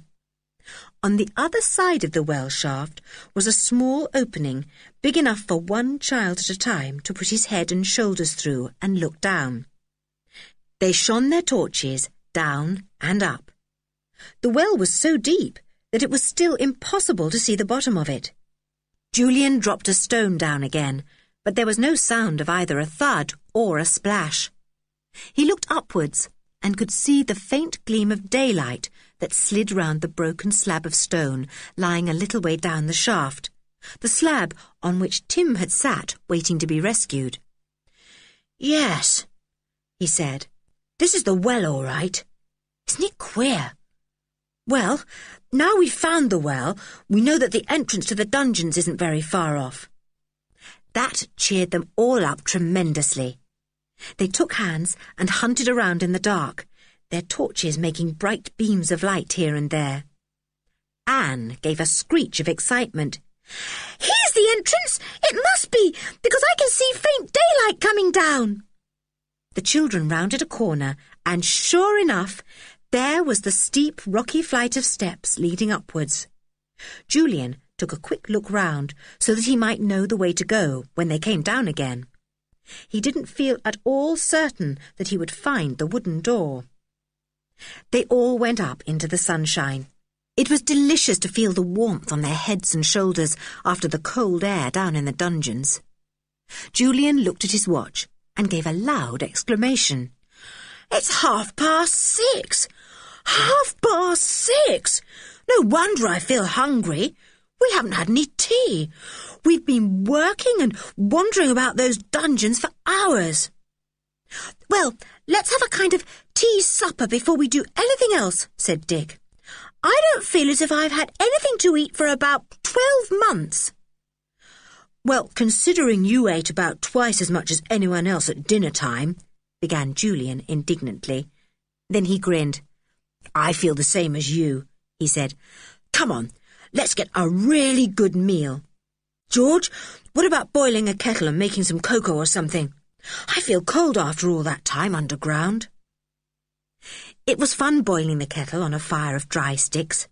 It was lovely to lie about in the warmth of the evening sun and munch bread and cheese and enjoy cake and biscuits. They all enjoyed themselves thoroughly. Tim had a good meal too. He hadn't very much liked being underground and had followed the others very closely indeed, his tail well down. He had been very frightened too of the curious echoes here and there. Once he had barked, and it had seemed to Tim as if the whole of the dungeons were full of other dogs, all barking far more loudly than he could. He hadn't even dared to whine after that.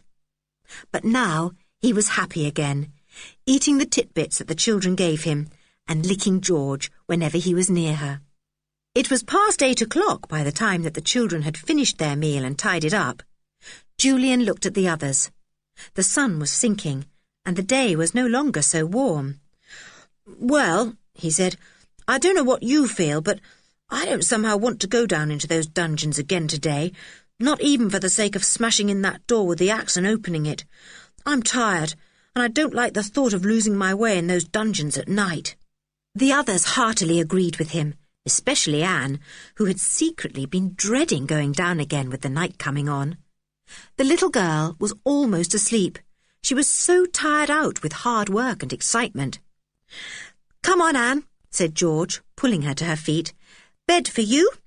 We'll cuddle up together in the rugs on the floor of that little room. And in the morning, when we wake, we'll be simply thrilled to think of opening the big wooden door." All 4 children, with Tim close behind, went off to the little stone room.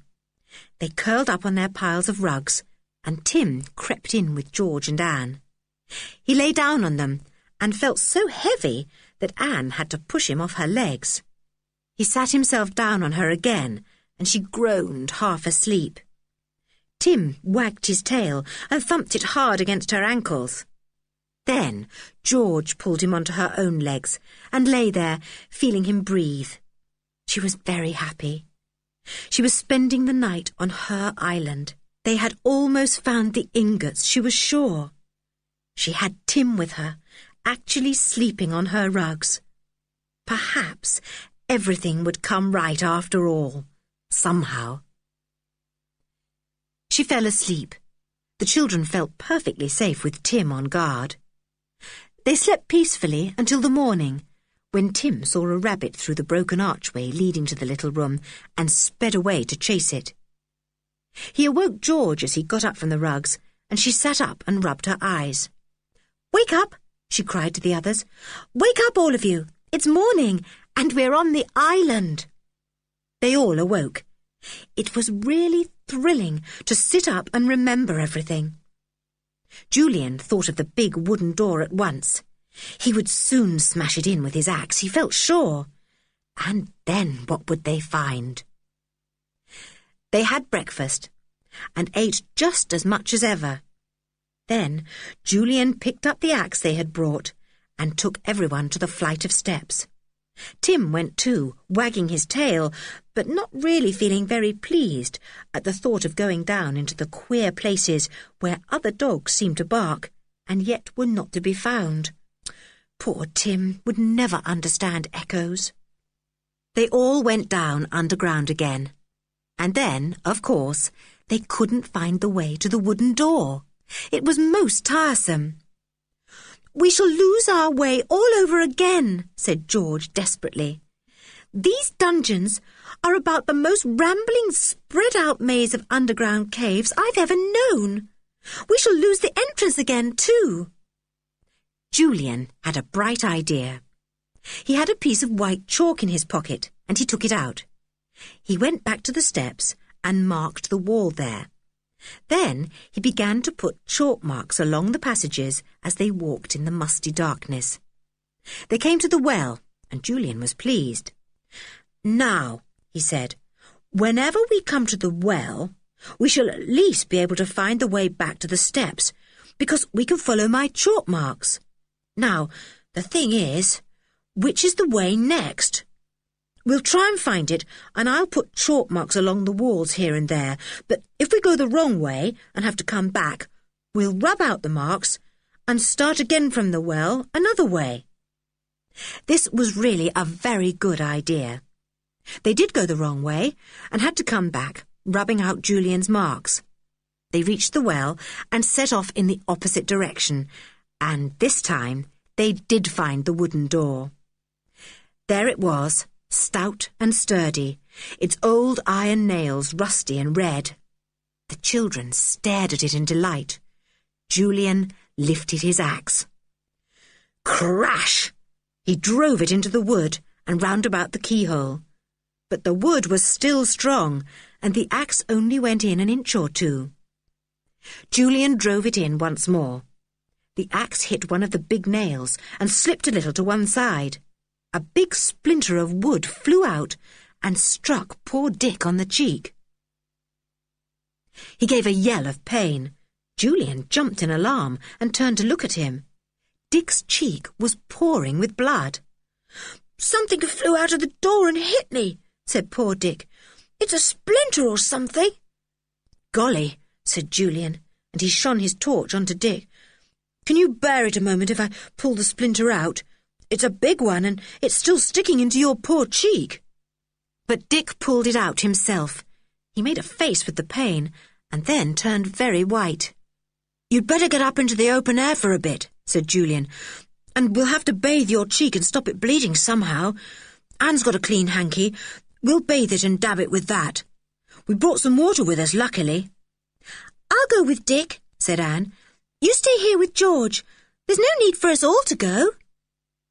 But Julian thought he would like to see Dick safely up into the open air first, and then he could leave him with Anne while he went back to George and went on with the smashing down of the door. He handed the axe to George. "You can do a bit of chopping while I'm gone," he said. "It will take some time to smash that big door in. You get on with it, and I'll be down in a few minutes again. We can easily find the way to the entrance, because we've only got to follow my chalk marks." "Right," said George, and she took the axe. "Poor old Dick, you do look a sight." Leaving George behind with Tim, valiantly attacking the big door, Julian took Dick and Anne up to the open air. Anne dipped her hanky into the kettle of water and dabbed Dick's cheek gently. It was bleeding very much, as cheeks do, but the wound was not really very bad. Dick's colour soon came back, and he wanted to go down into the dungeons again. "No, you better lie down on your back for a little," said Julian. "I know that's good for nose bleeding, and maybe it's good for cheek bleeding too. What about Anne and you going out on the rocks over there, where you can see the wreck, and staying there for half an hour or so? Come on, I'll take you both there and leave you for a bit. You'd better not get up till your cheeks stop bleeding, old boy." End of Disc 3. Disc 4. Julian took the two out of the castle yard and out onto the rocks on the side of the island that faced the open sea. The dark hulk of the old wreck was still there on the rocks. Dick lay down on his back and stared up into the sky, hoping that his cheek would soon stop bleeding. He didn't want to miss any of the fun. Anne took his hand. She was very upset at the little accident, and although she didn't want to miss the fun either, she meant to stay with Dick till he felt better. Julian sat down beside them for a minute or two, then he went back to the rocky steps and disappeared down them. He followed his chalk marks and soon came to where George was attacking the door. She had smashed it well round the lock, but it simply would not give way.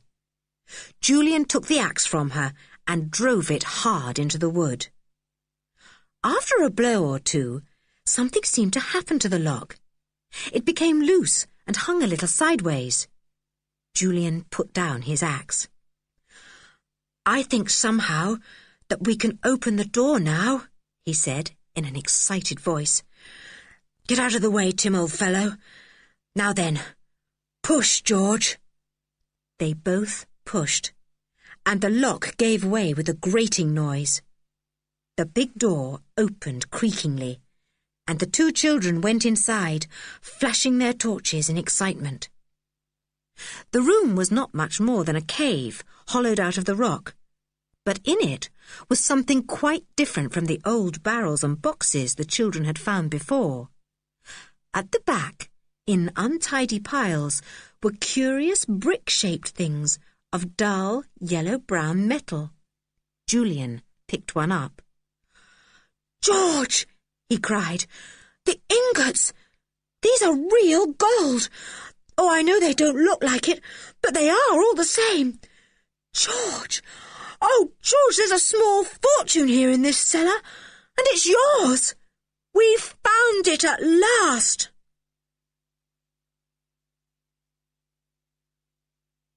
Chapter 14. Prisoners. George couldn't say a word. She just stood there, staring at the pile of ingots, holding one in her hand. She could hardly believe that these strange brick-shaped things were really gold. Her heart thumped fast. What a wonderful, marvellous find! Suddenly, Tim began to bark loudly. He stood with his back to the children, his nose towards the door, and how he barked! "Shut up, Tim," said Julian. "What can you hear? Is it the others coming back?"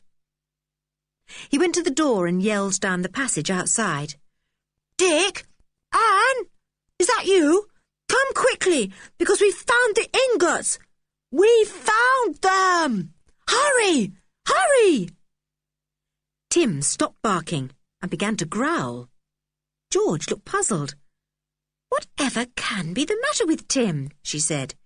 "He surely can't be growling at Dick and Anne." Then both children got a most tremendous shock, for a man's voice came booming down the dark passage, making queer echoes all around. "Who is here? Who is down here?" George clutched Julian in fright. Tim went on growling, all the hairs on his neck standing up straight. "Do be quiet, Tim," whispered George, snapping off her torch. But Tim simply would not be quiet. He went on growling as if he were a small thunderstorm. The children saw the beam of a powerful torchlight coming round the corner of the dungeon passage. Then the light picked them out, and the holder of the torch came to a surprised stop. "Well, well, well," said a voice. "Look who's here. 2 children in the dungeons of my castle." "What do you mean, your castle?" cried George. "Well, my dear little girl, it is my castle because I'm in the process of buying it," said the voice. Then another voice spoke, more gruffly. "What are you doing down here? What did you mean when you shouted out Dick and Anne and said you had found the ingots? What ingots?" "Don't answer," whispered Julian to George. But the echoes took his words and made them very loud in the passage. "Don't answer! Don't answer!" "Oh, so you won't answer," said the second man, and he stepped towards the children. Tim bared his teeth, but the man didn't seem at all frightened of him. The man went to the door and flashed his torch inside the dungeon. He gave a long whistle of surprise. "Jake, look here," he said. "You were right. The gold's here all right. And how easy to take away. All in ingots. My word, this is the most amazing thing we've ever struck." "This gold is mine," said George in fury. "The island and the castle belong to my mother, and so does anything found here. This gold was brought here and stored by my great-great-great-grandfather before his ship got wrecked. It's not yours and never will be. As soon as I get back home, I shall tell my father and mother what we found, and then you may be sure you won't be able to buy the castle or the island. You were very clever finding out from the map in the old box about the gold, but just not clever enough for us. We found it first." The men listened in silence to George's clear and angry voice. One of them laughed. "You're only a child," he said. "You surely don't think you can keep us from getting our way? We're going to buy this island and everything in it, and we shall take the gold when the deeds are signed. And if by any chance we couldn't buy the island, we'd take the gold just the same. It would be easy enough to bring a ship here and transfer the ingots from here by boat to the ship. Don't worry, we shall get what we want all right." "You will not," said George, and she stepped out of the door. "I'm going straight home now, and I'll tell my father all you've said." "My dear little girl, you are not going home. said the first man, putting his hands on George and forcing her back into the dungeon. And, by the way, unless you want me to shoot this unpleasant dog of yours, call him off, will you? George saw, to her dismay, that the man had a shining revolver in his hand. In fright, she caught hold of Tim's collar and pulled him to her. "Be quiet, Tim," she said. "It's all right." But Tim knew quite well that it wasn't all right. Something was very wrong. He went on growling fiercely. "Now, listen to me," said the man after he had had a hurried talk with his companion. "If you are going to be sensible, nothing unpleasant will happen to you. But if you want to be obstinate, you'll be very sorry. What we are going to do is this. We're going off in our motorboat, leaving you nicely locked up here. And we're going to get a ship and come back for the gold. We don't think it's worthwhile buying the island now we know where the ingots are.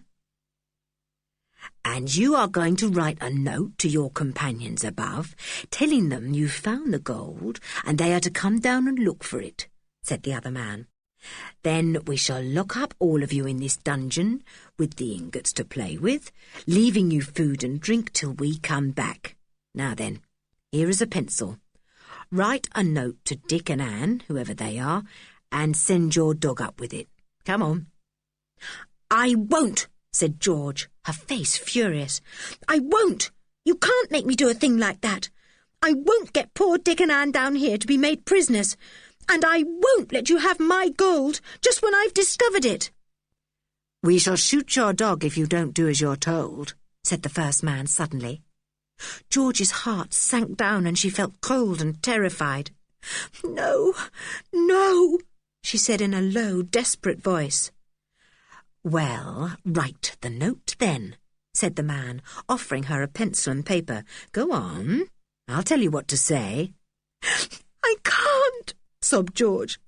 "I don't want to get Dick and Anne down here to be made prisoners." "All right, I'll shoot the dog then," said the man in a cold voice, and he levelled his revolver at poor Tim. George threw her arms round her dog and gave a scream. "No, no, I'll write the note. Don't shoot Tim. Don't shoot him." The girl took the paper and pencil in a shaking hand and looked at the man. "Write this," he ordered. "Dear Dick and Anne, we've found the gold. Come on down at once and see it. Then sign your name, whatever it is." George wrote what the man had said. Then she signed her name. But instead of writing George, she put Georgina. She knew that the others would feel certain she would never sign herself that, and she hoped it would warn them that something queer was up. The man took the note and fastened it to Tim's collar. The dog growled all the time, but George kept telling him not to bite. "Now, tell him to go and find your friends," said the man. "Find Dick and Anne," commanded George. "Go on, Tim. Find Dick and Anne. Give them the note." Tim did not want to leave George, but there was something very urgent in her voice. He took one last look at his mistress, gave her hand a lick, and sped off down the passage. He knew the way now. Up the rocky steps he bounded and into the open air. He stopped in the old yard, sniffing. Where were Dick and Anne? He smelt their footsteps and ran off, his nose to the ground. He soon found the two children out on the rocks. Dick was feeling better now and was sitting up. His cheek had almost stopped bleeding. "Hello," he said in surprise when he saw Tim. "Here's Timothy." "Why, Tim, old chap, why have you come to see us? Did you get tired of being underground in the dark?" "Look, Dick, he's got something twisted into his collar," said Anne, her sharp eyes seeing the paper there. "It's a note. I expect it's from the others, telling us to go down. Isn't Tim clever to bring it?" Dick took the paper from Tim's collar. He undid it and read it. "Dear Dick and Anne," he read out aloud. "We've found the gold. Come on down at once and see it. Georgina." "Ooh!" said Anne, her eyes shining. "They found it! Oh, Dick, are you well enough to come now? Let's hurry." But Dick did not get up from the rocks. He sat and stared at the note, puzzled. "What's the matter?" said Anne impatiently. "Well, don't you think it's funny that George should suddenly sign herself Georgina?" said Dick slowly. "You know how she hates being a girl and having a girl's name. You know how she will never answer if anyone calls her Georgina. And yet, in this note, she signs herself by the name she hates. It does seem a bit funny to me. Almost as if it's a kind of warning that there's something wrong." "Oh, don't be so silly, Dick," said Anne. "What could be wrong? Oh, do come on." "Anne, I'd like to pop over to that inlet of ours to make sure there's no one else come to the island," said Dick. "You stay here." But Anne didn't want to stay there alone. She ran round the coast with Dick, telling him all the time that she thought he was very silly. But when they came to the little harbour, they saw that there was another boat there as well as their own. It was a motorboat. Someone else was on the island.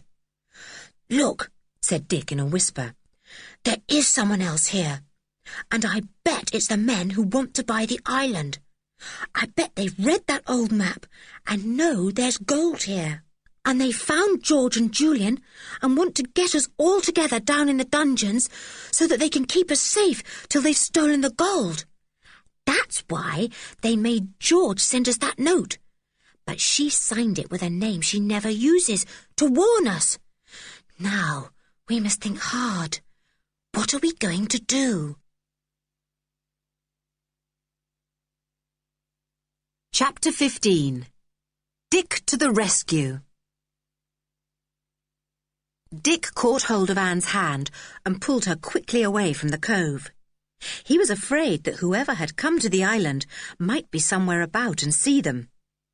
The boy took Anne to the little stone room where their things were, and they sat down in a corner. "Whoever has come has discovered Julian and George smashing in that door, I should think," said Dick in a whisper. "I simply can't think what to do. We mustn't go down into the dungeons, or we'll most certainly be caught. Hello, where's Tim off to?" The dog had kept with them for a while, but now he ran off to the entrance of the dungeons. He disappeared down the steps. He meant to get back to George, for he knew she was in danger. Dick and Anne stared after him. They had felt comforted while he was there, and now they were sorry he had gone. They really didn't know what to do. Then Anne had an idea. "I know," she said. "We'll row back to the land in our boat and get help." "I'd thought of that," said Dick gloomily. "But you know perfectly well we'd never know the way in and out of those awful rocks. We'd wreck the boat. I'm sure we're not strong enough either to row all the way back. Oh, dear, I do wish we could think what to do." They didn't need to puzzle their brains long. The men came up out of the dungeons and began to hunt for the two children. They had seen Tim when he came back and had found the note gone. So they knew the two children had taken it, and they couldn't imagine why they had not obeyed what George had said in the note and come down to the dungeons. Dick heard their voices. He clutched hold of Anne to make her keep quiet. He saw through the broken archway that the men were going in the opposite direction. "Anne, I know where we can hide," said the boy excitedly. "Down the old well. We can climb down the ladder a little way and hide there. I'm sure no one would ever look there." Anne didn't at all want to climb down the well even a little way, but Dick pulled her to her feet and hurried her off to the middle of the old courtyard. The men were hunting around the other side of the castle. There was just time to climb in. Dick slipped aside the old wooden cover of the well and helped Anne down the ladder. She was very scared. Then the boy climbed down himself and slipped the wooden cover back again over his head as best he could. The old stone slab that Tim had sat on when he fell down the well was still there. Dick climbed down to it and tested it. It was immovable. "It's safe for you to sit on, Anne, if you don't want to keep clinging to the ladder," he whispered. So Anne sat shivering on the stone slab across the well shaft, waiting to see if they were discovered or not. They kept hearing the voices of the men, now near at hand and now far off.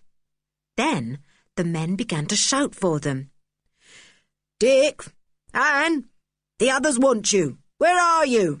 We've exciting news for you. Well, why don't they let Julian and George come up and tell us then? Whispered Dick. There's something wrong. I know there is. I do wish we could get to Julian and George and find out what has happened. The two men came into the courtyard. They were angry. Where have those kids got to? Said Jake. Their boat is still in the cove, so they haven't got away. They must be hiding somewhere. We can't wait all day for them. Well, let's take some food and drink down to the two we've locked up, said the other man. There's plenty in that little stone room. I suppose it's a store the children brought over. We'll leave half in the room so that the other two kids can have it, and we'll take their boat with us so that they can't escape. Right, said Jake. The thing to do is to get the gold away as quickly as possible and make sure the children are prisoners here until we've made a safe getaway. We won't bother any more about trying to buy the island. After all, it was only the idea of getting the ingots that put us up to the idea of getting Kirin Castle and the island. Well, come on, said his companion. We will take the food down now and not bother about the other kids. You stay here and see if you can spot them while I go down. Dick and Anne hardly dared to breathe when they heard all this. How they hoped that the men wouldn't think of looking down the well. They heard one man walk to the little stone room. It was plain that he was getting food and drink to take down to the two prisoners in the dungeons below. The other man stayed in the courtyard, whistling softly. After what seemed a very long time to the hidden children, the first man came back. Then the two talked together and at last went off to the cove. Dick heard the motorboat being started up. It's safe to get out now, Anne, he said. Oh, isn't it cold down here? I'll be glad to get out into the sunshine. They climbed out and stood warming themselves in the hot summer sunshine. They could see the motorboat streaking towards the mainland. Well, they're gone for the moment, said Dick. And they've not taken our boat as they said. If only we could rescue Julian and George, we could get help, because George could row us back. Why can't we rescue them? Cried Anne, her eyes shining. We can go down the steps and unbolt the door, can't we? No, we can't, said Dick. Look. Anne looked to where he pointed. She saw that the two men had piled big, heavy slabs of broken stone over the dungeon entrance. It had taken all their strength to put the big stones there. Neither Dick nor Anne could hope to move them. It's quite impossible to get down the steps, said Dick. They've made sure we shan't do that. And you know we haven't any idea where the second entrance is. We only know it was somewhere near the tower. Let's see if we can find it, said Anne eagerly. They set off to the tower on the right of the castle, but it was quite clear that whatever entrance there might have been once, it was gone now.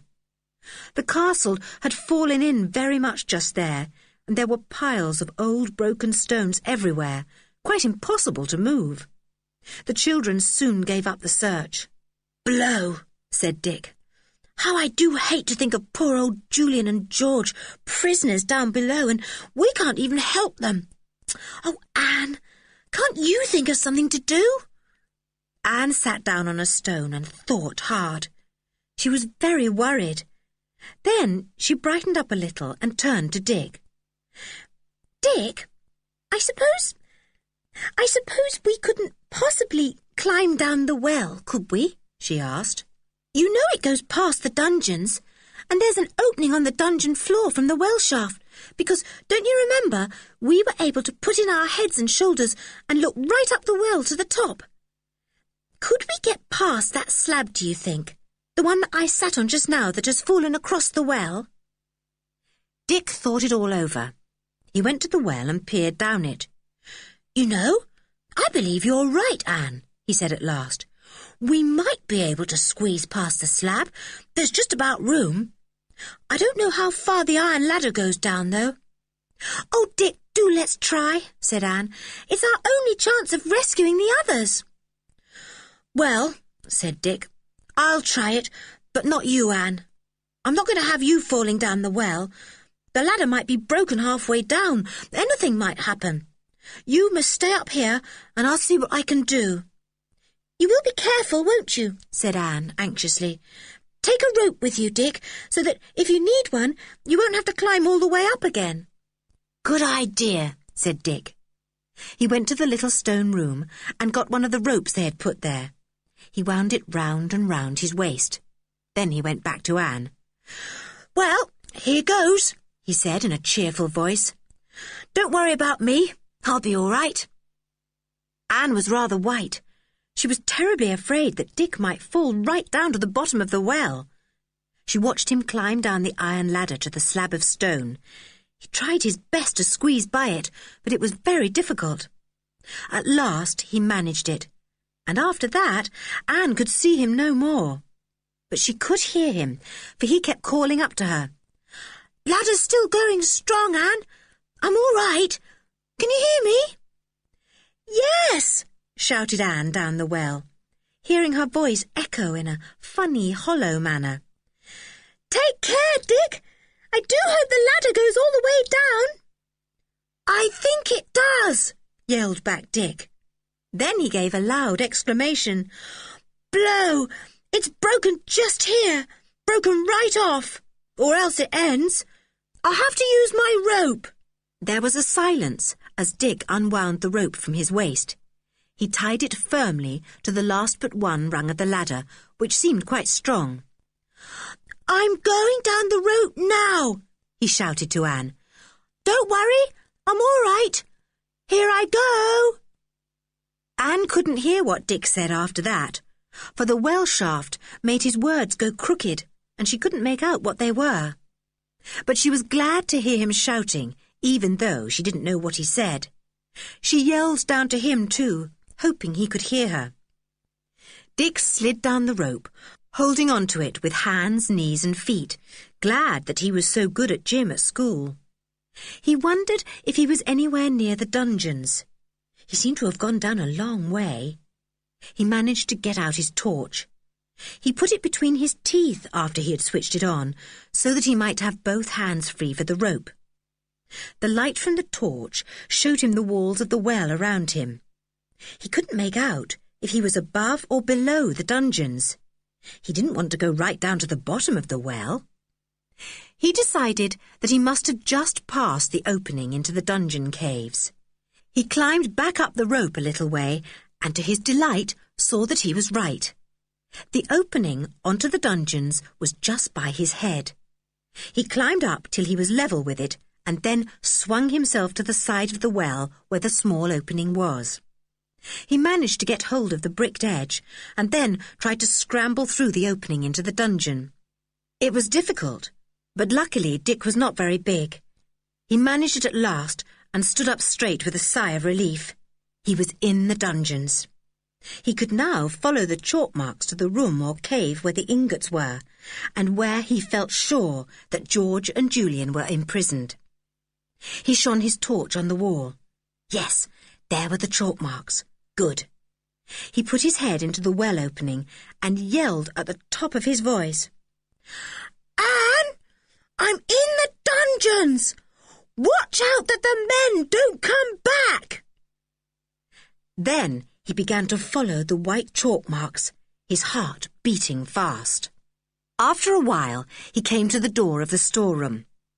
As he had expected, it was fastened so that George and Julian couldn't get out. Big bolts had been driven home at the top and bottom, and the children inside could not possibly get out. They had tried their hardest to batter down the door, but it was no good at all. They were sitting inside the store cave, feeling angry and exhausted. The man had brought them food and drink, but they had not touched it. Tim was with them, lying down with his head on his paws, half angry with George because she hadn't let him fly at the men as he had so badly wanted to. But George felt certain that Tim would be shot if he tried biting or snapping. Anyway, the other two had sense enough not to come down and be made prisoners too, said George. They must have known there was something funny about that note when they saw I had signed myself Georgina instead of George. I wonder what they're doing. They must be hiding. Tim suddenly gave a growl. He leapt to his feet and went to the closed door, his head on one side. He had heard something, that was certain. I hope it's not those men back again already, said George. Then she looked at Tim in surprise, flashing her torch onto him. He was wagging his tail. A great bang at the door made them all jump out of their skins. Then came Dick's cheerful voice. Hi, Julian! Hi, George! Are you here? Ruff! Barked Tim joyfully and scratched at the door. Dick, open the door! Yelled Julian in delight. Quick! Open the door! Chapter 16. A Plan and a Narrow Escape. Dick unbolted the door at the top and bottom and flung it open. He rushed in and thumped George and Julian happily on the back. Hello, he said. How does it feel to be rescued? Fine, cried Julian, and Tim barked madly round them. George grinned at Dick. Good work, she said. What happened? Dick told them in a few words all that had happened. When he related how he had climbed down the old well, George and Julian could hardly believe their ears. Julian slipped his arm through his younger brother's. You're a brick, he said, a real brick. Now, quick, what are we going to do? Well, if they've left us our boat, I'm going to take us all back to the mainland as quickly as possible, said George. I'm not playing about with men who brandish revolvers all the time. Come on, up the well we go and find the boat. They ran to the well shaft and squeezed through the small opening one by one. Up the rope they went and soon found the iron ladder. Julian made them go up one by one in case the ladder wouldn't bear the weight of all three at once. It really wasn't very long before they were all up in the open air once more, giving Anne hugs and hearing her exclaim gladly, with tears in her eyes, how pleased she was to see them all again. Now, come on, said George after a minute. Off to the boat, quick! Those men may be back at any time. They rushed to the cove. There was their boat, lying where they had pulled it out of reach of the waves. But what a shock for them! They've taken the oars, said George in dismay. The beasts! They know we can't row the boat away without oars. They were afraid you and Anne might row off, Dick, so instead of bothering to tow the boat behind them, they just grabbed the oars. Oh, now we're stuck. We can't possibly get away. It was a great disappointment. The children were almost ready to cry. After Dick's marvellous rescue of George and Julian, it had seemed as if everything was going right. And now, suddenly, things were going wrong again. We must think this out, said Julian, sitting down where he could see at once if any boat came in sight. The men have gone off, probably to get a ship from somewhere in which they can put the ingots and sail away. They won't be back for some time, I should think, because you can't charter a ship all in a hurry, unless, of course, they've got one of their own.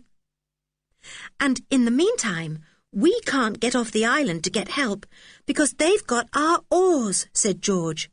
We can't even signal to any passing fishing boat, because they won't be out just now. The tide's wrong. It seems as if all we've got to do is wait here patiently till the men come back and take my gold, and we can't stop them. You know, I've got a sort of plan coming into my head, said Julian slowly. Wait a bit. Don't interrupt me. I'm thinking. The others waited in silence while Julian sat and frowned, thinking of his plan. Then he looked at the others with a smile. I believe it will work, he said. Listen. We'll wait here in patience till the men come back. What will they do? They'll drag away those stones at the top of the dungeon entrance and go down the steps. They'll go to the storeroom where they left us, thinking that we're still there, and they will go into the room. Well, what about one of us being hidden down there, ready to bolt them into the room? Then we can either go off in their motorboat or our own boat if they bring back our oars, and get help. Anne thought it was a marvellous idea, but Dick and George did not look so certain. We'd have to go down and bolt that door again to make it seem as if we are still prisoners there, said George. And suppose the one who hides down there doesn't manage to bolt the men in. It might be very difficult to do that quickly enough. They will simply catch whoever we plan to leave down there and come up to look for the rest of us. That's true, said Julian thoughtfully.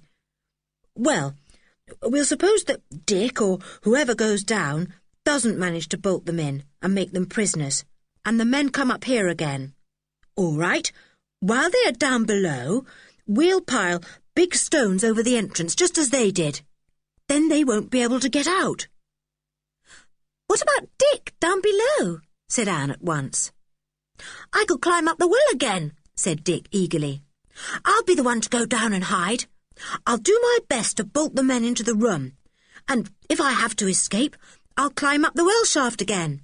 The men don't know about that, so even if there are not prisoners in the dungeon room, there'll be prisoners underground.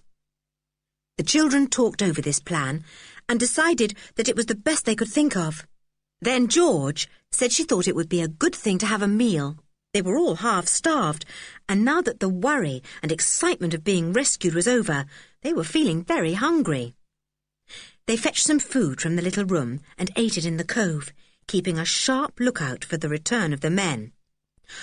After about 2 hours, they saw a big fishing smack appear in the distance, and heard the chug-chug-chug of a motorboat too. There they are, said Julian in excitement, and he jumped to his feet. That's the ship they mean to load with the ingots and sail away in safety. And there's the motorboat bringing the men back. Quick, Dick, down the well you go, and hide until you hear them in the dungeons. Dick shot off. Julian turned to the others. We'll have to hide, he said. Now that the tide is out, we'll hide over yonder behind those uncovered rocks. I don't somehow think the men will do any hunting for Dick and Anne, but they might. Come on, quick! They all hid themselves behind the rocks and heard the motorboat come chugging into the tiny harbour.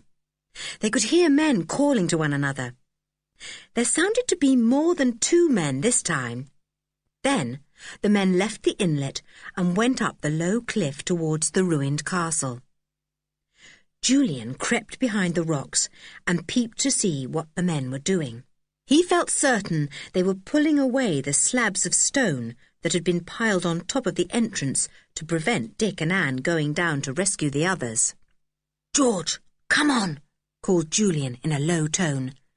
I think the men have gone down the steps into the dungeons now. We must go and try to put those big stones back. Quick!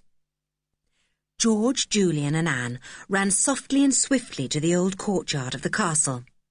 They saw that the stones had been pulled away from the entrance to the dungeons. The men had disappeared. They had plainly gone down the steps. The 3 children did their best to tug at the heavy stones to drag them back. But their strength was not the same as that of the men, and they could not manage to get any very big stones across.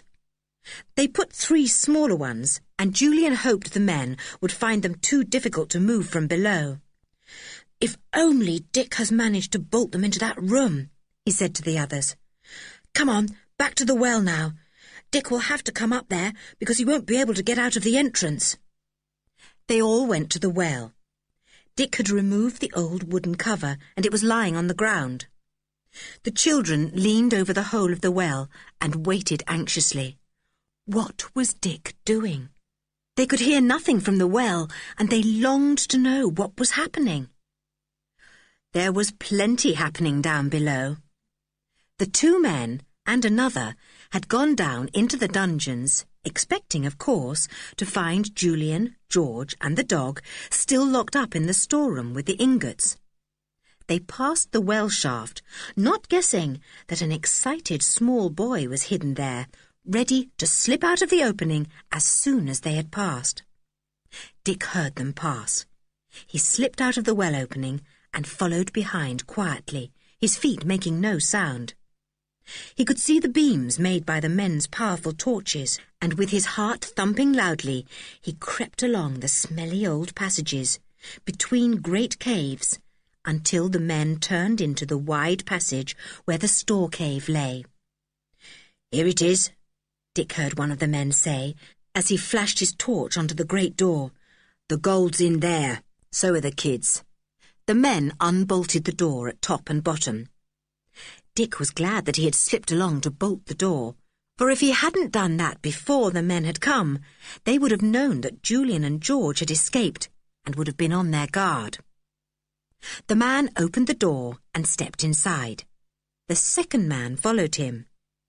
Dick crept as close as he dared, waiting for the third man to go in too.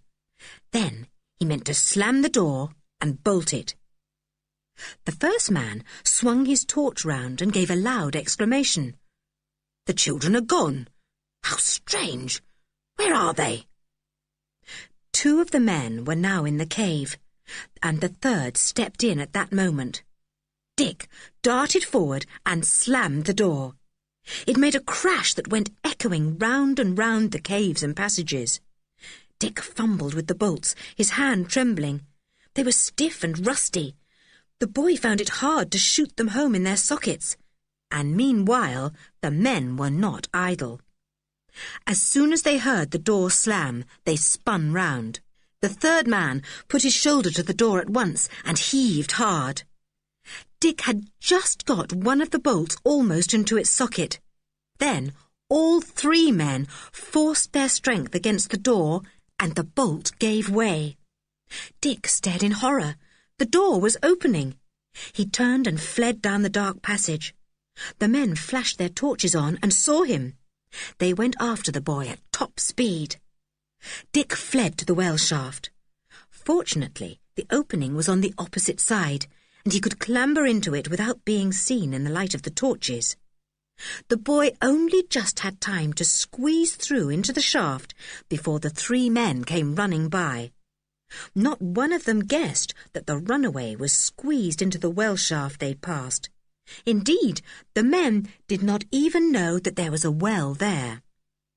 Trembling from head to foot, Dick began to climb the rope he had left dangling from the rungs of the iron ladder. He undid it when he reached the ladder itself, for he thought that perhaps the men might discover the old well and try to climb up later. They would not be able to do that if there was no rope dangling down. The boy climbed up the ladder quickly and squeezed round the stone slab near the top. The other children were there waiting for him. They knew at once by the look on Dick's face that he had failed in what he had tried to do. They pulled him out quickly. "It was no good," said Dick, panting with his climb. I just couldn't do it. They burst the door open just as I was bolting it and chased me. I got into the shaft just in time." "They're trying to get out of the entrance now," cried Anne suddenly. "Quick, what shall we do? They'll catch us all." "To the boat!" shouted Julian, and he took Anne's hand to help her along. "Come along, it's our only chance. The men will perhaps be able to move those stones." The 4 children fled down the courtyard. George darted into the little stone room as they passed it and caught up an axe. Dick wondered why she'd bothered to do that. Tim dashed along with them, barking madly. They came to the cove. Their own boat lay there without oars. The motorboat was there too. George jumped into it and gave a yell of delight. "Here are our oars," she shouted. "Take them, Julian. I've got a job to do here. Get the boat down to the water, quick." Julian and Dick took the oars. Then they dragged their boat down to the water, wondering what George was doing. All kinds of crashing sounds came from the motorboat.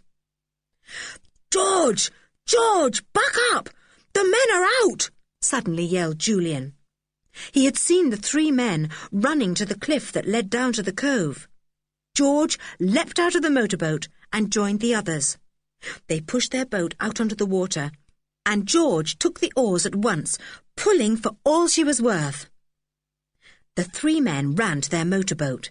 Then they paused in the greatest dismay, for George had completely ruined it. She had chopped wildly with her axe at all the machinery she could see, and now the boat could not possibly be started. It was damaged beyond any repair the men could make with the few tools they had. "You wicked girl!" yelled Jake, shaking his fist at George. "Wait till I get you."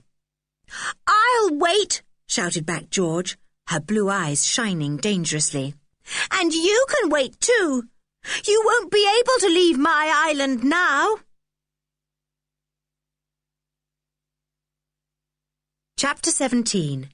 The End of the Great Adventure. The three men stood at the edge of the sea, watching George pull away strongly from the shore. They could do nothing. Their boat was quite useless. "The fishing smack they've got waiting out there is too big to use that little inlet," said George, as she pulled hard at her oars. "They'll have to stay there till someone goes in with a boat. I guess they're as wild as can be." Their boat had to pass fairly near to the big fishing boat.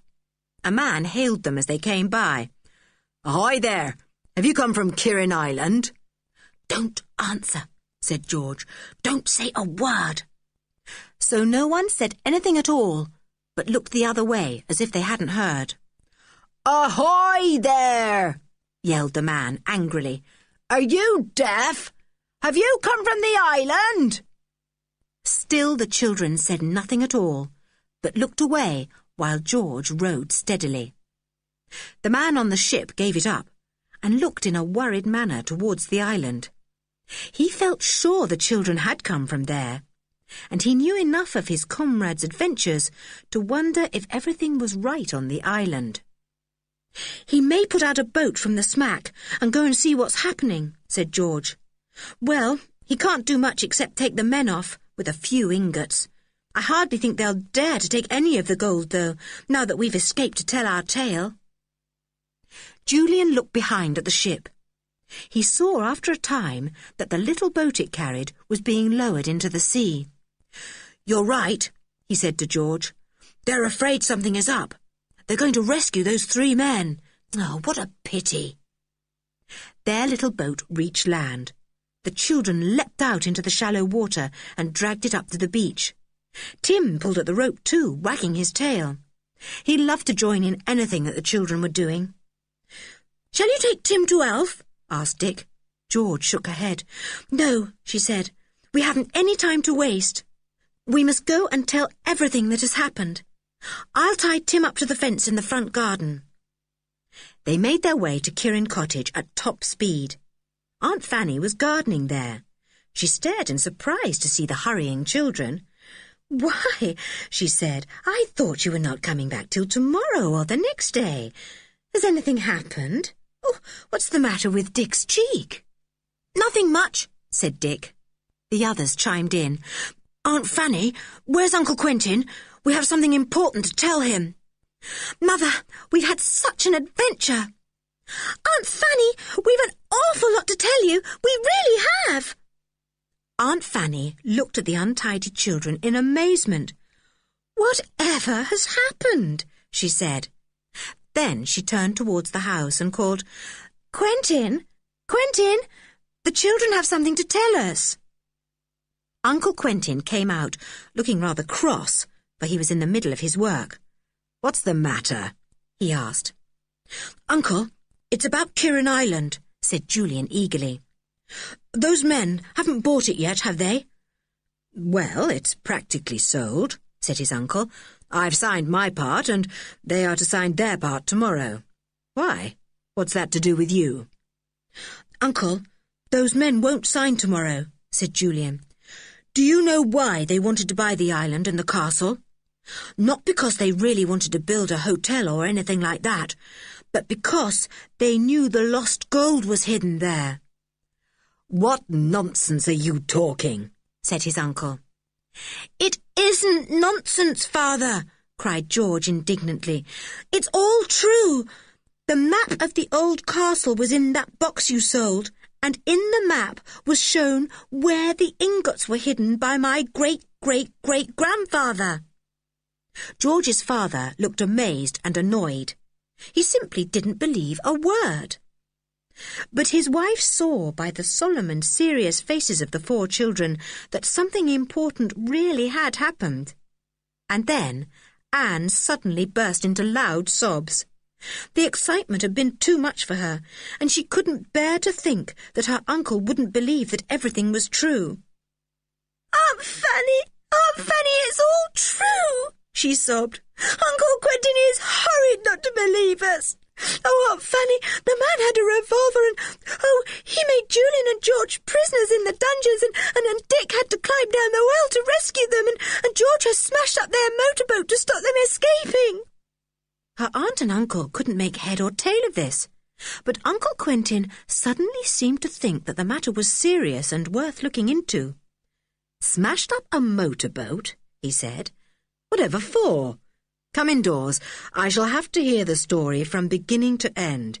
It seems quite unbelievable to me." They all trooped indoors. Anne sat on her aunt's knee and listened to George and Julian telling the whole story.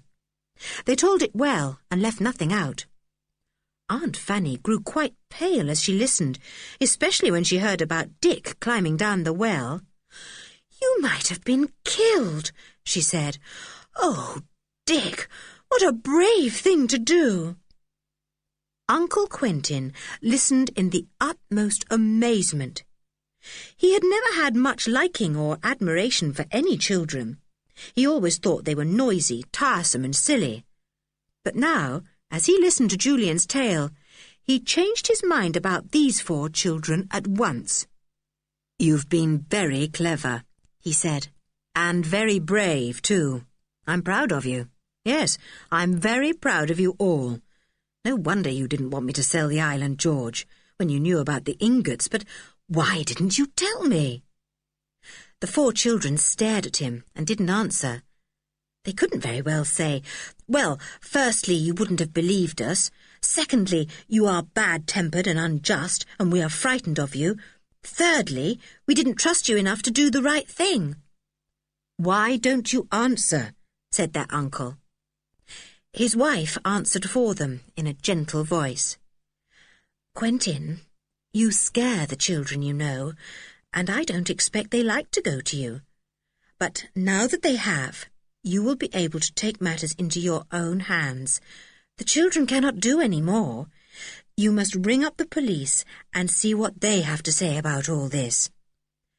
"Right," said Uncle Quentin, and he got up at once. He patted Julian on the back. "You have all done well," he said. Then he ruffled George's short curly hair. "And I'm proud of you too, George," he said. "You're as good as a boy any day." "Oh, Father," said George, going red with surprise and pleasure. She smiled at him, and he smiled back. The children noticed that he had a very nice face when he smiled.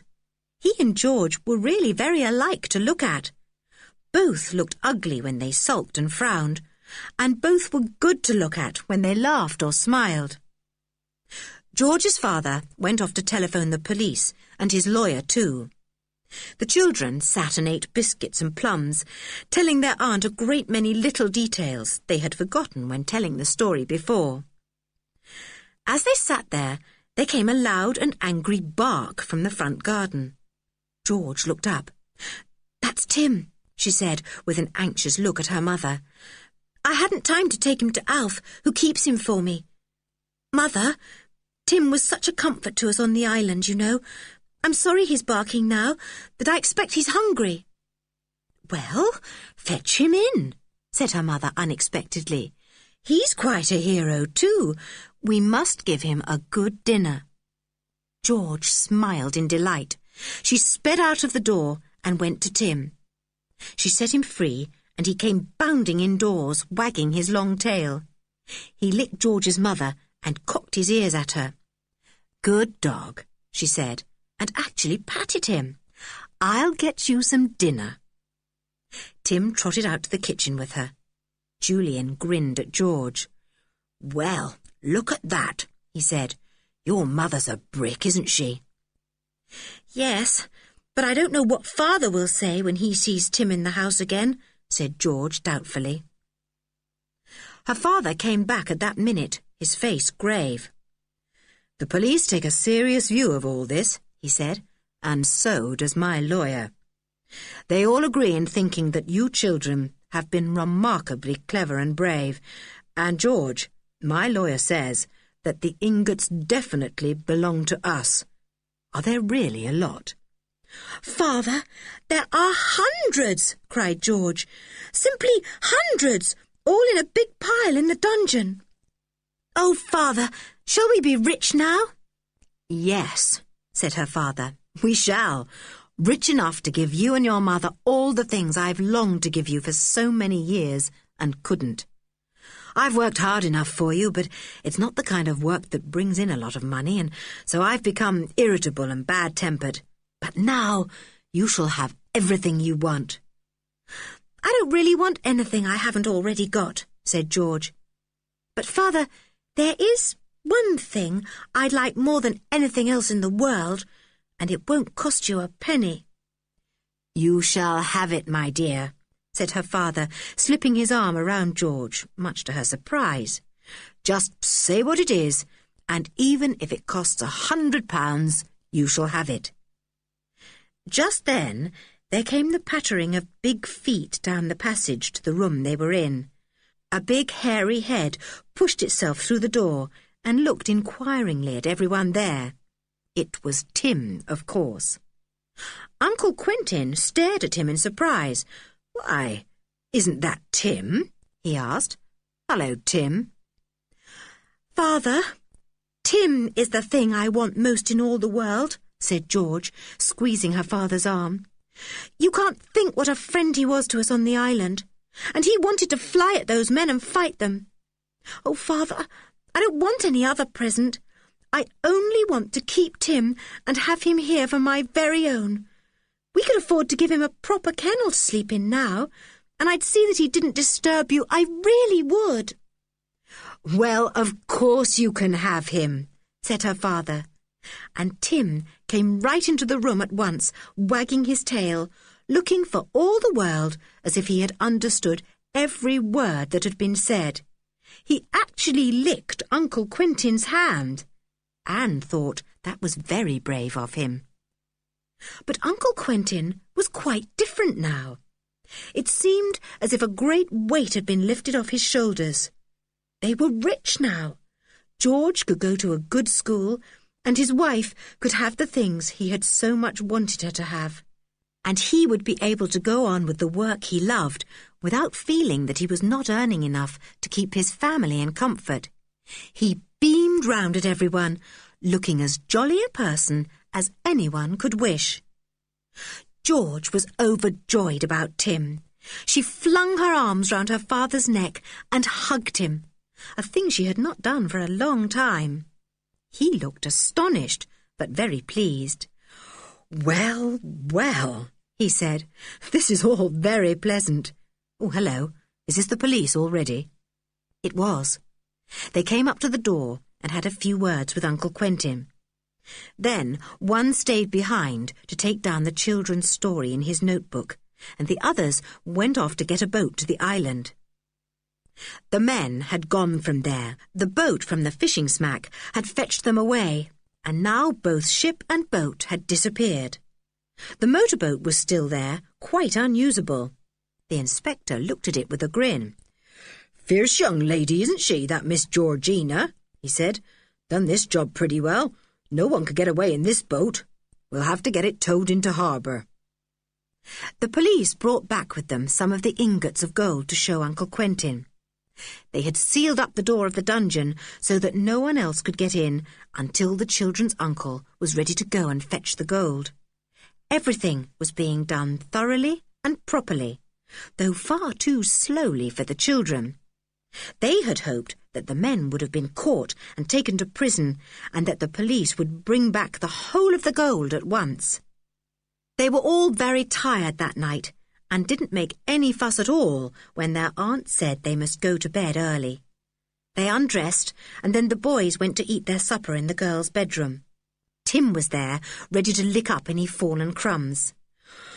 "Well, I must say, we've had a wonderful adventure," said Julian sleepily.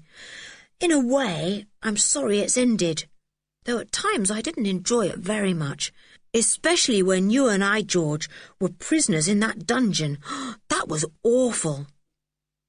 George was looking very happy as she nibbled her gingerbread biscuits. She grinned at Julian. "And to think I hated the idea of you all coming here to stay," she said. "I was going to be such a beast to you. I was going to make you wish you were all home again. And now the only thing that makes me sad is the idea of you going away, which you will do, of course, when the holidays end. And then, after having 3 friends with me, enjoying adventures like this, I'll be all on my own again. I've never been lonely before, but I know I shall be now." "No, you won't," said Anne suddenly. "You can do something that will stop you being lonely ever again." "What?" said George in surprise. "You can ask to go to the same boarding school as I go to," said Anne. "It's such a lovely one, and we are allowed to keep our pets, so Tim could come too." "Gracious! Could he really?" said George, her eyes shining. "Well, I'll go then. I always said I wouldn't, but I will because I see now how much better and happier it is to be with others than all by myself. And if I can have Tim, well, that's simply wonderful." "You'd better go back to your own bedroom now, boys," said Aunt Fanny, appearing at the doorway. "Look at Dick, almost dropping with sleep. Well, you should all have pleasant dreams tonight, for you've had an adventure to be proud of. George, is that Tim under your bed?" "Well, yes it is, Mother," said George, pretending to be surprised. "Dear me! Tim, what are you doing here?" Tim crawled out and went over to George's mother. He lay flat on his tummy and looked up at her most appealingly out of his soft brown eyes. "Do you want to sleep in the girls' room tonight?" said George's mother with a laugh. "All right, just for once." "Mother!" yelled George, overjoyed. "Oh, thank you, thank you, thank you! How did you guess that I just didn't want to be parted from Tim tonight? Oh, Mother! Tim, you can sleep on the rug over there." 4 happy children snuggled down into their beds. Their wonderful adventure had come to a happy end. They had plenty of holidays still in front of them, and now that Uncle Quentin was no longer poor, he would give them the little presents he wanted to. George was going to school with Anne, and she had Tim for her own again. The island and castle still belonged to George. Everything was marvellous. "I'm so glad Kirin Island wasn't sold, George," said Anne sleepily. "I'm so glad it still belongs to you." "It belongs to 3 other people too," said George. "It belongs to me, and to you, and Julian, and Dick. I've discovered that it's fun to share things, so tomorrow I'm going to draw up a deed, or whatever it's called, and put in it that I give you and the others a 1/4 share each. Kirin Island and Castle shall belong to us all."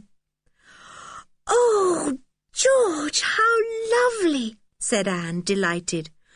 "Won't the boys be pleased? I do feel so happy." But before she could finish, the little girl was asleep. So was George. In the other room, the 2 boys slept too, dreaming of ingots and dungeons and all kinds of exciting things. Only one person was awake, and that was Tim. He had one ear up and was listening to the children's breathing.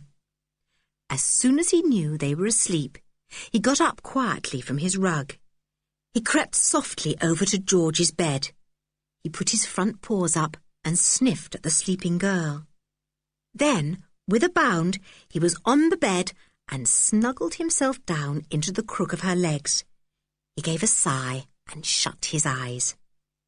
The 4 children might be happy, but Tim was happiest of all. "Oh, Tim," murmured George, half waking up as she felt him against her. "Oh, Tim, you mustn't. But you do feel so nice. Tim, we'll have other adventures together, the 5 of us, won't we?" They will, but that's another story.